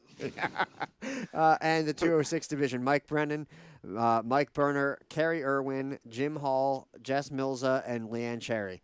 And don't forget, if you want to see some more great racing for the Sunday series, it's free to go and watch in the grandstands on Sundays. Just pull in, go and watch. It's awesome.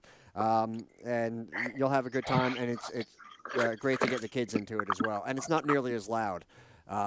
So if you have any kids that are, don't like it too loud or whatever, it's a good way to start with that. So that'll wrap up the Sunday series. Eric, I'll let you take the next step here. Or I'm sorry, Scott, you had the Bridgeport? Yeah, let me do the Bridgeport thing here because my phone's dying. I'm trying to. Real quick, Bridgeport Speedway was on 7/13/19, July 13th. The DA Auto Body Repair Rookie feature was won by Justin Munch. Second was Scott Marr. Third was Kathy Busby. They already named Justin Munch as his 2009 rookie champion. Congratulations, Justin. Then there's the big block modifieds. It was won by Billy Pouch, followed by Ryan Watt, Richie Pratt Jr., Neil Williams, and Brett Ballard, Sam Ballard's brother. Then we have South Jersey Overhead Door 602 Crate Sportsman. It was won by Matt Peck, followed by Wayne Weaver in second, Jim Gallagher third, Eric Corman fourth, Travis Hill fifth. And in the Sunbelt Rentals Outlaw Stocks, Tom Willis Jr. won that race, followed by Brian Ludwig. Third was Lee Allen. Four was Andrew Jocelyn. And five was John Parker. All right. And New Egypt, real quick, New Egypt, who won? Danny Salmons won in New Egypt? I just pulled that up because we are not biased against any racetrack. So, modified winner was Davey Salmons ahead of Billy Pouch Jr., Brandon Grosso, Rich Rutsky, I'm definitely mispronouncing that name, and Ryan Crotchin. We also had the Mid-Atlantic Sprint Series, driving the 305 sprint cars there this past weekend. Rick Dieva, I got to get used to I got to pre-read this stuff.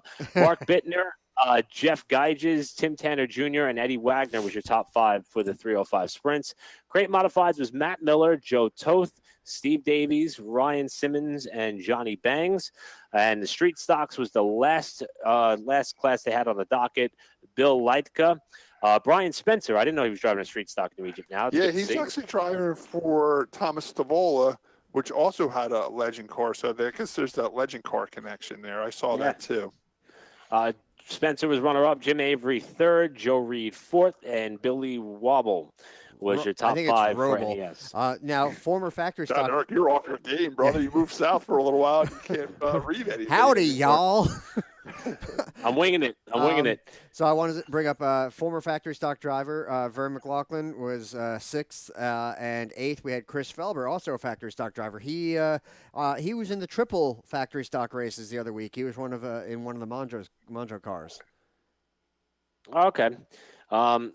And also, real quick public address announcement, because this is probably going to be released on Tuesday morning, July 16th. If you have not heard, New Egypt Speedway did, in fact, cancel their scheduled Jersey Rush, which is supposed to take place Tuesday night, the 16th, citing a low car count, specifically, I believe, in the sprint car category. So a lot of people called and asked me what I thought was going on there. As a racer, this is a time of year where money gets tight. You know what I'm saying? Like you said, you kind of work overtime and snow plow and stuff over the winter, try to build some money up to go racing over the winter. By now some people have blown engines and had a few bad wrecks and stuff like that, and they're getting a little behind, you know what I'm saying? And the heat, it gets hot, people don't want an extra race. They're lucky if they can make it to their normal race. So I like what the Salmonses do by trying to put a midweek show on New Egypt. I'm also thinking that New Egypt's going to the midweek well a little too much. They just had a midweek show last week or the week before. You know what I'm saying? I think they're doing it too much. I love midweek shows, and I think they're a great idea, but not too many in a row. Unfortunately, I was going to go tomorrow and watch the race. I haven't been over to New Egypt in a while. Nancy did go a couple Tuesdays ago or last Tuesday, but I didn't go. I don't know. It's crazy seeing the race getting canceled because of low car count, and I guess they didn't have that many entries, and they probably picked up the phone and called people and asked if they were coming. It's a shame, but it happens. I also saw a press release citing a couple of injuries is also a potential reason for a couple guys not being able to make the show. Right. So tough break for them. Scott, you kind of made, from what I gather through social media, a last-minute decision to go racing on Friday night over to Big Diamond. Is that am I correct? You weren't sure if you were going to do that or not, and just kind of figured, I'm going? No, it wasn't a last-minute decision on my part. It was an edit race. They announced it on Monday night. Big Diamond announced Monday. They said, hey, we're going to have a 50-lap Enduro Dash if you Enduro guys want to come race. Monday night's plenty of time for me to make a race on Friday night. You could announce Thursday night or Friday morning, and I would have loaded up. The only thing I couldn't get done, Nancy opted to stay home only because it's a 3-hour hike up there. It's 180 miles from our driveway to their pit gate. And on a Friday night, you hit some traffic. It actually took us 4 hours to get there. And in the Enduros, they run you dead last. So by the time you get out of there, it's midnight. You know what I'm saying? And we don't get home to 3:30. This time, the race got over at midnight, and I'm like, all right, man, I got to load up and get home. They're like, no, your car's got to go to Tech. You've won 8 in a row. So they bought me into Tech over there. They looked me over pretty good. Yeah, so that took some time. We were literally the last car out of the pits. It was like they shut the lights off, and I was loaded up in the dark. I'm like, hey, you guys held me in Tech long enough. Don't shut the lights off on me. At least leave the lights on so I can see loaded up. So, we didn't pull out of there. We didn't pull out of there about 12:30 at night, 1 o'clock in the morning. I got home at 4:30 a.m. Wow. On Saturday morning. Went in the house. Rough. Went to bed. I didn't even shower. I went to bed dirty. And I got up at 8 o'clock, and I had to start loading up the asphalt stuff to get over to Wall Stadium. Did they find anything they didn't like in the car? Or no, not one thing. Nope, not one thing. I was going to ask, what did they find you cheating with? Nothing. I mean, Scott. I was going to say, a couple of the competitors came over while they were checking my car while the hoods were up and everything. And I know that some people were looking at a few things, but you know me, people don't think I look at the race cars, but I look around. So I kind of keep it in my back pocket. And the one guy that came over and looked at my car, he's like, oh my God, you got this. So I said, listen, man, I got a cast iron intake and a 2-barrel. You got an aluminum intake and a 4-barrel. And he just kind of looked at me weird and walked away. So I pointed out to him what he had better than I had. You know what I'm saying? But now, Scott, 2 things that stand out to me from this experience. One, milestone win for you. I saw it was win number 90. How have you guys gotten to that number? Is it just keeping track of the trophies that you've been collecting, or is that an official number for you? Like, are you certain that's an official number. Nancy does real good with that. I mean, early in my career, it was easy to keep track of because I really only raced Wall Stadium, and the wins were right in the program. They were listed right in the program. Then when I raced the All-Star Race Truck Series, they did a real good job at the end of the year giving us a yearbook at the banquets. The yearbooks were really cool, and it listed all my wins. So we have all those yearbooks. So we got all the wins listed there. So pretty much, yeah, it is all documented. And then when me and Nancy got together and the social media thing started taking off, every time we won, we would put what win it was, so you just go back on your timeline really on Facebook or Instagram or wherever, and you really only have to look far back as your last win, because then you see, all right, well, last win was 89, I just won again, now it's 90. You know what I'm saying? That's how we've been keeping track. And with the highly detailed 31 Josh, where's that stocks? Yeah. Where's that bragging camp button? Hit that bragging camp. No, that's not bragging camp. Eric asked me a question. And here's the thing, too. Let's go back to that Gary Blue podcast where he says he's got over 1,200 wins and he had stopped counting after 1,000 or whatever. Listen, Gary Blue was a badass race car driver. Don't get me wrong. 1,200 wins? No way. He was in jail for 10 years. You know what I'm saying? Like he could he might be counting poker games as wins. So let's. I mean, even like some Richie Evans, they say he's got over 600 wins, which he probably does. I'm not saying he doesn't, but really he's only have 430 like documented or something like that. You know what I'm saying? Like back then they didn't keep track as well, and I know these guys were like exaggerating a little bit, And who knows? I might be one or two off too. You know what I'm saying? But I just love these people say, "Oh, I got over 1,000 wins." I'm like, you'd have to race every day of your life and win every single race. And people, that's the argument. Oh, Gary Blue used to race 7 times a week and blah blah blah. I said, yeah, but he only did it for so many years. You know what I'm saying? There's 365 days in a year. You know what I'm saying? Like. But he said he had over 1,200 wins. I'm like, dude, you were in jail for 13. You just said you were in jail for 13 years. You lost 13 years of your racing career in jail. You don't have 1,200 wins. So should we build the wall for undocumented wins? Yeah. And you know what's funny? I learned that early in my career too. Like when I was going down south and racing, Nancy would literally on the way home, she would email Area Race News and give them the results and the updates and all that stuff. We could have put anything in that. It was so funny. We'd read the newspaper like the next week, and it'd be exactly what she said. Like no one checked the facts. You know what I'm saying? But you want to talk about fake news? Yeah. But I mean, we never lie. It was even when I didn't win, we would still write up something and send it in. We were just trying to help the series out, and we always put the truth in, But I'm just saying sometimes facts don't get checked, and I think I laugh. It's not just Gary Blue or Dick Trickle, but I just laugh every time when someone says they got over 1,000 wins. I'm like, no, it's just not possible. It's not possible. You know what I'm saying? It's just not. So according to my projections, 100 should come Turkey Derby weekend. So I think that's realistic. That's a joke. I'm never going to get 100 wins because I'm telling everybody, when I get 100 wins, I'm retiring. So I'm telling you, I'm going to be stuck on 99 for a long time. 99. Scott, one more question about the win that you had at Big Diamond. When they start to thrash through your car in post-race tech, is that a bit of flattery? Is that like, without a doubt, I kind of liked it. It was overdue. The last couple of times I went up there, they didn't have tech. So this time I was kind of glad they're checking. Not only me, because I want them to check other people too. My win streak's going to come to an end sooner or later, and I'm going to want the other guy to get checked. You know what I'm saying? No, it was overdue. It was good. It was good that they checked it. Yeah.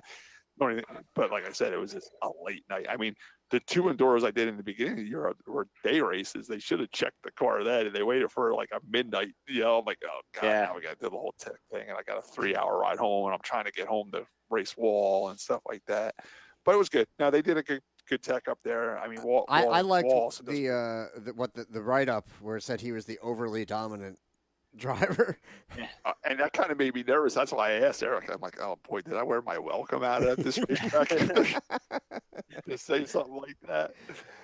It's a little backhanded, I think, but and when I did leave tech, I got a little nervous too because they kind of asked for my information, like my name and my phone number. I'm like, oh god, am I gonna get like a call during the week and be like, you're not welcome here, or something like that? Yeah, but. I tell you what, though, we're going back to the crowds. Big Diamond was packed too, man, and that's good to hear. Big Diamond did. Here we go. Like some of these gimmick things really work to pack the tracks. Like we said, we had the first responders night at Wall Stadium, where the first responders got in for free. Big Diamond had ladies night if the ladies wore something pink, it was like, I think it's 25 to get in there. And it was only 17 for them to get in if they wore pink. So, that was a good promotion and packed the track, and you have ladies night. Now guys are going to show because there's going to be more women there. You know what I'm saying? Yeah. So it works. Some of these promotions work. Well, Bowman maybe not Gray Eric had, because he doesn't go for that. No, Bowman Gray, we had $2 ladies night. I think it was our second one of the year. Each lady's only That was $2. absolutely packed too, right? I'm sorry, Scott. What'd you say? That place was absolutely packed too, right? Yeah, we had a really, really good crowd. I mean, I'll tell you, Mother Nature's been killing us there this year. It's we've gotten rained out probably 6 or 7 times, and the problem is they do have rain dates in place, but that's really for the season finale. Like it's not, it's in the event the finale gets rained out, and then that gets rained out again. Like that's really what those rain dates at the tail end of the schedule are for. So, fingers crossed that we stay dry for. I think there's five races left to go. So. But it was a good weekend. I just want to say before, and I know it's getting late, guys, and I don't want to dwell too much on what happened at the Madhouse. In fact, they just re-aired a lot of the racing on Fans' Choice. Not sure if it'll be up on streaming because Fans' Choice does that from time and time again, and sometimes they upload the races for you to watch on demand. But Jonathan Brown got his first win of the season, and he is one of the most popular drivers in the modified ranks at the Madhouse. And it was a 100-lapper, the O'Reilly Auto Parts 100. The car that Jonathan Brown was driving was Jimmy Blewett's old car, which Brown went and bought from him after running, I think, 3 or 4 races so far this season. Thanks to Timmy Riggleman for finding the video, because when the race ended, we have a single speaker up above, because I'm in the tower, except for the stadium stock races. I go down on track, and I do the starting lineup in victory lane for those. When Jonathan Brown was giving his interview, I heard him talking about Jimmy and John Blewett. And I couldn't hear the rest of the story. And I was trying to get my hands on the audio file, and then there were some other things that popped up that management had to deal with, which we'll talk about briefly before we get off air. Jonathan Brown did a great job talking about how he got a hat from a fan, which was apparently one of the last hats that John Blewett had when he was racing that car back in the day. It was a Sunoco hat. So I guess it was from when he was running the Sunoco Modifieds. Timmy Cameron. Do you know if it was from Timmy Cameron? He didn't have the fan's name in the interview, but the fan did come down in victory lane with Jonathan Brown. They call him John Boy. I personally tried to get a conversation in with Jonathan Brown because I was by myself that night at the track, and he just had a plethora of people trying to buy shirts and get autographs and spend some time with him. So, but he did dedicate the win to them. He thanked Jimmy and the Blewett family as a whole as part of that victory. And it was just an incredible moment. And I was a little upset because I couldn't hear the whole thing because there's a lot of commotion. Because I'm in the same tower. I'm with you. I watched that video my brother posted. Not only were the fans cheering so loud and the crew was cheering so loud every time he mentioned the Blewett name, I couldn't hear what he's saying. But did you notice the echo feedback from victory lane? Yeah. There's hard to do an interview there because the echoing back so bad. There's a hard 1 to 2 second delay, which like at Wall you hear a little bit of it, but at Bowman Gray it's noticeable. So that's something that I've had to get used to because I've only been trackside for about 3 or 4 weeks doing stadium stock stuff, and it's hard to get used to. But I was able to listen back to the video that Tim found us, which we might be able to share if it's still of public use, but. Just a great story. I mean, other winners on the weekend from the Madhouse included that of Dylan Ward, who became a 4-time winner on the season. Corey Rose, a rookie. Ross Boo Boo Dalton also got a win. And Brandon Brendel. Yeah, I don't know where the nickname came from, but I'm curious. And Brandon Brendel got to win the stadium stocks in the second race. Joel Stewart actually won the first race, or the B race as they call it. So it was a good night. Yeah, for the record, go ahead, Tim. One thing I wanted to mention, I think it was Bailey. We were watching the race, and that one clip that I sent you was actually the news clip. Jonathan, he did a hell of a job saving that car that one time. He was completely sideways backing into the fence, and somehow he got it saved and kept the lead.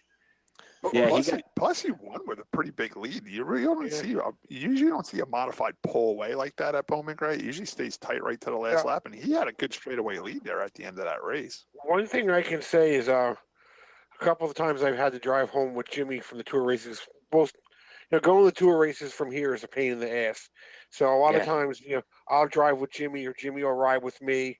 And a lot of the time since he sold that car to John Boy, he'll call as soon as we get in the car. If it's a Saturday night, he's on the phone with his customers for Wall Stadium, and he has been calling John Boy Brown a lot too on the way home. So he's become a friend or a customer or whatever. So I know Jimmy's had a lot to do with the setup of that car, and forward bite was the biggest concern. And I guess after Scott was just saying, after Saturday, that car was just coming up off the corner like he had a good forward bite. So I guess they figured it out. Yeah, late in the going, James Savali, who's another name that has raced at Wall Stadium before, he was pressuring Jonathan Brown pretty heavily. In fact, right off the restart, Savali gave him a couple of really good square shots. Just couldn't find a way around him. And also Danny Bone was in that wreck, which we were alluding to, between Jason Myers and Jonathan Brown. Also, Tim Brown got caught up in that a little bit, but Danny Bone suffered terminal damage in that wreck. His primary sponsor is Scott Brannick's company, North American Construction, up north. And I know Scott came down for the opening night race that got rained out. I think he was going to try to come back down again, but it was just a wild night. James Savali's no slouch. He's a hell of a wheelman too. He driving a hillbilly car down there. Yeah, driving hillbilly's car down there. Now, Jonathan, right, Josh? Jonathan Brown, is that Bobo Brown? Wasn't there a That's Bobo his Brown? brother, I believe. Bobo's his brother. Okay. The only thing that I will mention, just because it's a big floating topic, and I know a lot of people at Wall Stadium are sharing the video. I wanted to say one more thing about Jonathan Brown. Go ahead, Tim. Sorry. Go ahead. It's only been a 3-hour show, but go ahead. You can say what you want. That's all right. It's just kind of heard the birds say anything, though. It's kind of weird to me that it kind of got me on listening to that interview here.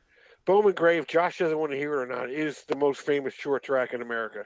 It really is. And to hear somebody like John Boy Brown, like you said, he's like probably the third popular driver there after the Myers brothers and maybe the 83 guy. Just to hear him say something about John, it was just, here it's been a decade since John's been around and they're still talking about him. And it just are they talking about him? But when he mentioned John's name, the crowd went crazy. Like they all knew who John Blewett was down there. That's what I'm getting to. And I was pretty much at every race that John was ever at, and so Scott was at 90% of them before he started racing.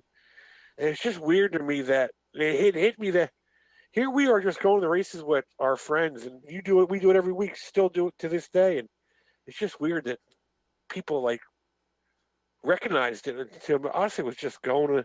We didn't go to the boardwalk on Saturday. We went to the racetrack, and it's just what it's become. And I'm just still amazed how many people still know who John is.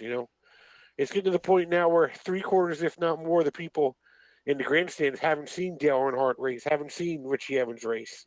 It's getting to the point where most of them haven't seen John race. And it's just amazing to me that some of these people can still, their legacy goes on, I guess. That is cool. I know I'm not a Bowman Gray fan, but I get what you're saying, Tim, and that is important. You expect those cheers at Wall Stadium or Thompson, but to hear people down south do it was amazing to me. And to kind of extend on that a little bit further, I never had the opportunity to meet John, but I certainly was able to develop a friendship with Jimmy. And Jimmy did so much for me, welcomed me at Wall Stadium as being an outsider. And then especially when my nephew got sick, him, Janice, and the entire family did so much and went above and beyond on behalf of my nephew, who was somebody who they never met in person because he's way out west. And that love and support and echoing of appreciation for that family and everything they mean to not only racing in New Jersey, but nationally, apparently, it's present. And I had the hairs stand up on my arms when I was hearing Jonathan Brown talk about it. And it's great to see. And I'm happy to see that the way that they painted up that car, at least for the time being, I could still tell where it came from. It doesn't have the same exact look to it, but you can still tell that was the car, and I think that's really neat. Real quick, Eric, now that you've been to Bowman Gray a few times, just like Wall Stadium, like Woody's is like the hot spot, Pete and Elda's is the hot spot, the Arc is the hot spot after Wall Stadium. Do they have a hot spot down there where people go after the races? If they do, I haven't found it. But what? Kermit's Hot Dogs. Are they? I haven't found anywhere that's open late. We're usually done. Or is that one of the tracks where everybody just hangs out at the track after the races? It sounds like they have a big pit party afterwards. Yeah. There's a lot of people that hang out. Yeah, the pits are packed at the end of the race. Because what's cool about Bowman Gray, and real quick, I have the opportunity to work with Randy Pettit, who is he's a glowing personality in terms of motorsports announcing. And I love Earl Krause. I love Gary Larson. I love Jeff Gravatt. When I got paired alongside of Randy, I was a little bit intimidated because this guy is this loud personality. And I was like, man, I don't know if this guy is ever going to like me or accept me. And him and I get along so good and so well, and he sticks to his deals. And the amount of prep work that Randy does on a weekly basis is fascinating. And he has shared so much notes and information with me that I don't know if I'll ever be able to thank him enough. And he's starting to do whatever he can to generate more interest in that place. And I just want to say it's been a blast and a privilege to work with him, especially, we've gotten killed with rain. One of the cool things about Bowman Gray is when the races end, they open a gate, which is typically monitored by 2 Winston-Salem police officers. They open it and allow people to go down across the track straight to the pit area. So you don't have to go up to the top of the grandstands, down the center walkway, down That's the a hike. stairs. That's a hike. Yeah. Those stairs, there's a lot of those. But the feeling of being on the racetrack, like under those lights where those gladiators were just competing on is incredible. And all the fans get to experience that. Once you get back to the pit area, all the major teams are selling T-shirts, signing autographs. Some people are fighting. It's a time. It's like another aspect. It's like the final race of the night is happening, or the final event of the night is happening in the pit area. People are already lining up at the gate to get in there. Yeah, and it's incredible. What's cool about them walking on the track? It reminds me of when me and Tim were kids. We'd walk on the track and pick up like the rubber, the old rubber off the racetrack. We would find hood pins and stuff like that. It's just cool being, like you said, being on the track that you just watched your favorite race car driver on. You just put your hand on the track; it's still warm. Your feet are sticking to it because the rubber's sticky. We were kids at Wall. Since Josh and Eric have been going, they let you into the pits up by the photo stand where the big gate is. Yeah. When me and Scott were little, there used to be a little single gate down on the bottom of the grandstands by turn 4. The gate's still there. And the whole entire grandstand used to try to funnel through this one little gate. You had to funnel through that little gate. They didn't open up the gate up by the photo stand. You had to go to the bottom of the grandstand to go through that one-man gate. I think, didn't Timmy Shin put that big gate in? Yeah, it wasn't there yet. I'm not sure that gate was even there, yeah. Yeah, it's a very, very different experience. We had a car climb the guardrail by the flag stand 2 weeks ago, the night that Joey Bailey came down to visit. And there were a couple of fans who were looking at the post, which they replaced during an oil down, like a couple of races later, and just kind of looking at how they were able to do that so quick and so fast. And, it's a firsthand experience that it's hard to get in other places. But I will say I love Wall Stadium will always be home. That will always be where my family is, my closest friends and all that. Bowman Gray is a time. I do a lot more advertising and sponsor pushing than I do talking about racing, but I'm in front of a really huge crowd at a very prestigious racetrack working alongside a guy who I really respect and have a good time working with. And we'll see where it all goes. Wish I had the opportunity to do a little bit more play-by-play when it comes to racing, but the way the sound system is there, as we kind of talked about already, it doesn't allow for them to even be able to hear you when it's going on. But now, Eric, real quick, I know Bowman Gray stops racing early because football starts down there. Mm-hmm. Are you going to look for another gig, for the September months and the October months because racing's big down there? Are you going to try to do something like maybe a Hickory or something like that? Well, I'm also working at ZMAX Dragway every Friday, which I'll have till a week after Bowman Gray. I think August 23rd is the last day that I'll be there. That's like their spectator drag night, but they have like burnout contests and car shows. And I'm working with a gentleman named Don Stadola, who's my field announcer, and he's just a great, great guy. I did have a gig at GoPro Motorplex. They have like club races, like a series where people bring their own karts and races in a league. I was doing that until that schedule began to conflict with Bowman Gray, and I was talking to Dan Brewer, who's managing that, and I told him, I said, hey, I'm free after this date on Saturdays, and it sounds like I may be able to do the last 4 races of the year, but other than that, I'm not really sure. Maybe try to get hooked up with Hickory for the North-South Shootout. A lot of people don't know it yet, but the North-South Shootout just announced that they're going to Hickory this year now that Concord's closing up.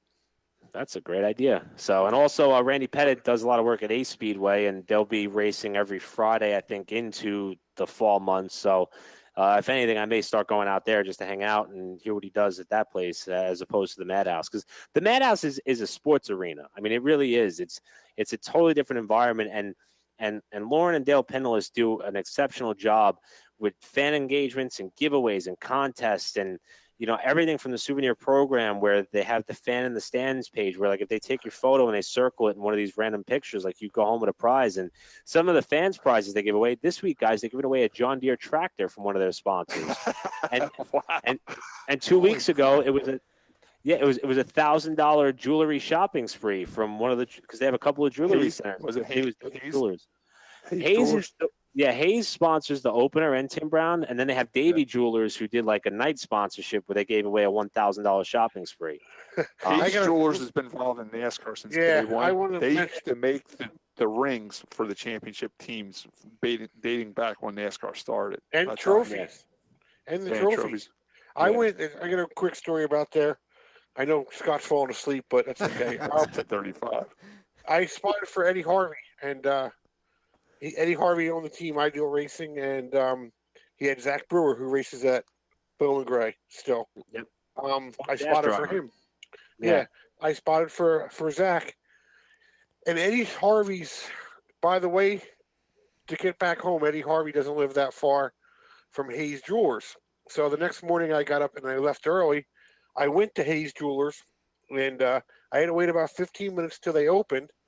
You know, and here I am looking like I do now, no different. You know, I'm not buying any diamond. Shoulder? Yeah, a bird on my shoulder. Yeah. And, I'm not buying any diamond rings. Do you know what I'm saying? Yeah. So I go in there, and I say, "Hey, how you doing?" They go, "How can we help you?"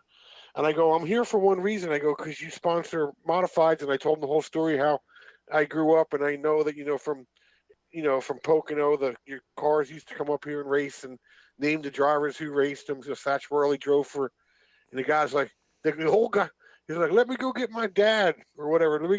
And the old guy come out of the back of the room, and I introduced him. They told him, he goes, "Oh, that's nice." He goes, "Come in the back here with me." And he goes in the back, and he was working on the trophy for the next Cup race. He goes, "You can't take a picture of it because they haven't approved it yet." And he's like, "Go ahead, walk around." I walked around that place like I walked into the vault where all the rings were, and I could have been anybody, and he just let me walk all around and showed me all the racing trophies, and he had Tim Brown's helmets in there and all kinds of stuff, and showed me all the old stuff, and just nice people, good old American people, nice businessmen and everything. And I'm glad that they're still there. I didn't know they were still sponsoring people there, but I guess they are. Yeah, it's wild. It's I'm very, very grateful for the opportunity. Isn't that 200 lap race, the Hayes Jewelers 200? Yep, that's the season opener. Another thing I want to mention, you hit on it too, Eric, already, that it's amazing there. Did you notice how many people line up to buy T-shirts there after the race? It's incredible. The lines are like Great Adventure lines. They're long. You got to literally wait in line to get a T-shirt. You know what? Those teams probably need it because those modifieds are very expensive. They bend up a lot of parts there. They probably T-shirt sales probably help keep their racing going. Oh yeah. The only other thing left to talk about Bowman Gray is more of the elephant in the room, and that is, in fact, I did see the news article about Amber Lynn, who was a winner this season, being involved in an incident which took place before the night's races began. Again, I'm only addressing it because I know people are going to ask about it, and that's why I dodged it, and I am not dodging it at all. It was ruled a domestic incident, meaning that these two people knew each other. As far as anything more than that, I don't have much more information. I did not see it other than the video clip that is floating around. I do know that in that county, that anything that is ruled that type of an incident, there is a requirement of jail time without bail of about 2 days, and that situation will work itself out. All I could say is I hope the best for both parties involved, because that is never something you want to see. And again, just a disclaimer to all young racers, old racers, young people, old people, there are cameras everywhere.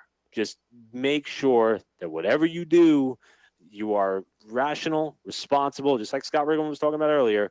Use your head, because somebody's probably filming whatever you're doing. And that's all I really got to say about that.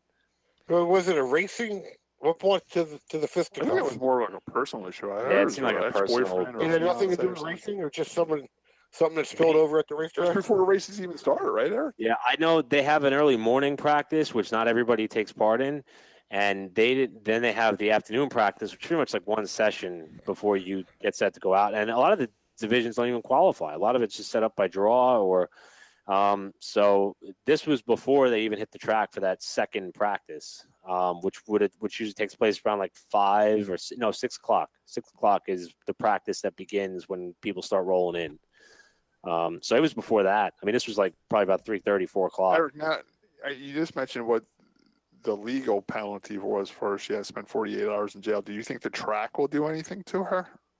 I don't believe so. I did see that there was a comment from the track of really just not having a lot of knowledge of the incident. And to be completely honest, I didn't hear anything until the night ended, because I saw the car raced. The car that Amber had won in already, this year raced, and Mike Staley was in it. And when I saw the name, we started asking questions, and somebody within our allotment of people kind of heard a whisper as to what happened. We had no idea.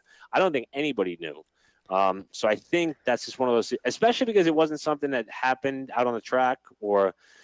We've had situations this year where there was an incident on the track and there was an accusation of a track crew member being involved in an altercation. And protocol is that, if you assault a track worker, then you're taken out of the track in cuffs. And, later it was found that it was really no harm, no foul. But nevertheless, the track does have procedures. Really, the police put in place procedures for when things go awry. I just think it happened to be an incident between two people who have a history together that happened on track property. So she did knock his hat off, though. That seems to be the theme of the week. So tough topic to talk about. I hope that everybody listening understands my position on this, where I don't know anybody involved personally, don't want to make any enemies or ruffle any feathers personally, and definitely don't want to put myself in a precarious position with my employer. I just want to mention one more thing. The people down south are supposed to be like Southern hospitality and all that stuff. Well, they're pretty shrewd down there too, because there's a Facebook page called the Bowman Gray Sportsman page, and they made her mugshot the profile picture on that Facebook. I'm like, man, there must be a Southern Josh Matthews down there running that page. I'm actually. I got the sportsman light on. Oh my goodness! All right, let's get to what we learned. It's now 10:41 p.m. Well, Scott also pointed out something. Other than everybody having pets, except for me, we're all wearing racing shirts today. All right. Scott, what are you wearing? I went with my Riggleman Towing. Nice. Riggleman Towing Racing Edge of Divorce Motorsports shirt. Eric, what are you wearing? I'm wearing Joey Bailey. No, Joey Bailey's got some really cool shirts. He's on a roll on the TQ side. I'm supposed to not be biased, and I'm not, but Joey's like a little brother to me. And he actually made a trip down to visit, which open invite, man. If anybody wants to come down and see Charlotte, we got a pull-out couch and we got room. So what? Is she hot? How far are you from the big track? About 20 minutes. If short hop on 77, and it's almost like the Garden State Parkway as far as like exit width. The exit to get to my apartment is 38 off of I-85. The racetrack is 49. So about 15, 20-minute drive. So are you closer to Charlotte, the city? Are you between the city and the racetrack, or are you north of the racetrack? The city and the racetrack, the city's actually between me and the racetrack. Right. I'm on the very south end of the city. Okay. So I actually would drive past the city to go to the racetrack. Oh, wow. Okay. But I mean, like, the city is only a mile up the road. Like, I would pull out of this complex, make a right, and drive a mile straight, and I'd run right into the heart of the city. The city's very small. It's a big town. It's kind of like New Brunswick is up here. Like, exactly. Like, the area code of Charlotte, like, extends well beyond the city limits. So it's a cool city, though. Did you guys spend any time down in the city where, like, Whiskey River is and all that stuff? Yeah, the epicenter is not that far. We went there when Haley's family came down. Haley and I have gone we bounced to a couple of restaurants and stuff, especially when it was like our anniversary and her birthday time. So it's cool. I like it here a lot. You miss the water. We really do miss the water a lot because we're still 3.5 hours away from the beach. Not too far from the lake, but the beach is the beach. But I don't know. We're weighing some options. We're going to see how our careers pan out over the next year and a half. And if things don't go the way that either of us want them to go, then we're going to be coming back home. So God, I hope they go the way you want them to go down there. Thanks. Appreciate it. Tim, what are you wearing? What are you wearing? Besides the bird. Company man, Eric Goodell shirt, 58. There Is you that go. a new one? It's the newest one I got. Yeah, I don't know if it's the newest one. I Me got. being fat, I don't always get all the, the newest stuff. It takes a while for them to get the big sizes in. So Okay. I got the Fireball Chris Garback shirt. Oh. Speaking of Fireball, JC Duvall, when he's in the grandstands and he's having a couple, his timeline on Facebook is one of the most entertaining things I've ever read. When he's going, he's a good time. Just so shout out to him for being fun. Okay. And one last thing, Ronnie Mullen, glad he's okay. A quarter midget, I think it was, decided to try to attack him in the flag stand. I saw that. Yeah, Geez, I didn't hear anything about that. Yeah, that was pretty scary for a quarter midget race. Yeah, they took a tumble there. So I don't know if there's any video of it, or I think there might have been something. Yeah, there's video. Yeah, a little pocket video of it. Okay. I mean, before we get off, we mentioned people who've been really interacting with the show. You got to mention Richard Patterson again. He's always putting cool stuff in. His coffee's going to taste good tomorrow. Josh is going to have this up by tomorrow morning. We're at 2 hours, 10 minutes. It's going to be a couple cups of coffee. He's going to have to poop. He's really going to have to lunch take tomorrow with the RPM. Somebody should Facebook message him tonight. Tell we better get up an hour earlier so he can have a full coffee episode. He's going to have to poop. What have we learned? Okay, all right, Scott, what did you learn today? Well, this is going 3 hours back because I stopped writing after the beginning of the show. I learned Tim is a pirate, and Josh is naughty, and then I put my pen down. What's that, Eric Graham saying Josh is naughty or something in that one clip you played? Yeah. that was from a while ago. Eric, what do you got, Eric? I was trying to wing this, and I didn't really take any notes, so I didn't really learn that much, except for the fact that it's good to be back, even though Scott doesn't want me to move back north, but I'm okay with that. In all seriousness, I love and miss everybody at Wall. Earl, Gary, Jeff. So happy to see Jeff is back doing his thing. You know, that's part of racing at Wall. If you win, you got to talk to Jeff. You don't want to talk to me or Gary. Of course, you want to talk to Earl, but that's afterwards when he does the paper article stuff. I heard someone called you the B team one time in Victory Lane. Yeah. I don't remember who it was, but I know he meant it out of pure love. So, if it was Scott, his winning streak at Wall Stadium was probably the last time he won there. I won a championship, and they sent Eric Brennan down to interview me. I won a championship. I love you guys so much. Thank you for having me. All right, Tim, what did you learn? I learned Scott went to bed dirty the other night. I missed that one. It's come to the point now where I sit here and I watch the computer, and if somebody says something or something slips stupid, I'll sit here and I'll watch and see if Josh types it on the computer. Then I know he caught it. And I when Scott said that, I watched him. He didn't type anything on the computer, so I figured I'd use that one because Josh missed it. Scott was dirty in bed. That's great. I love it. Anything else, Tim?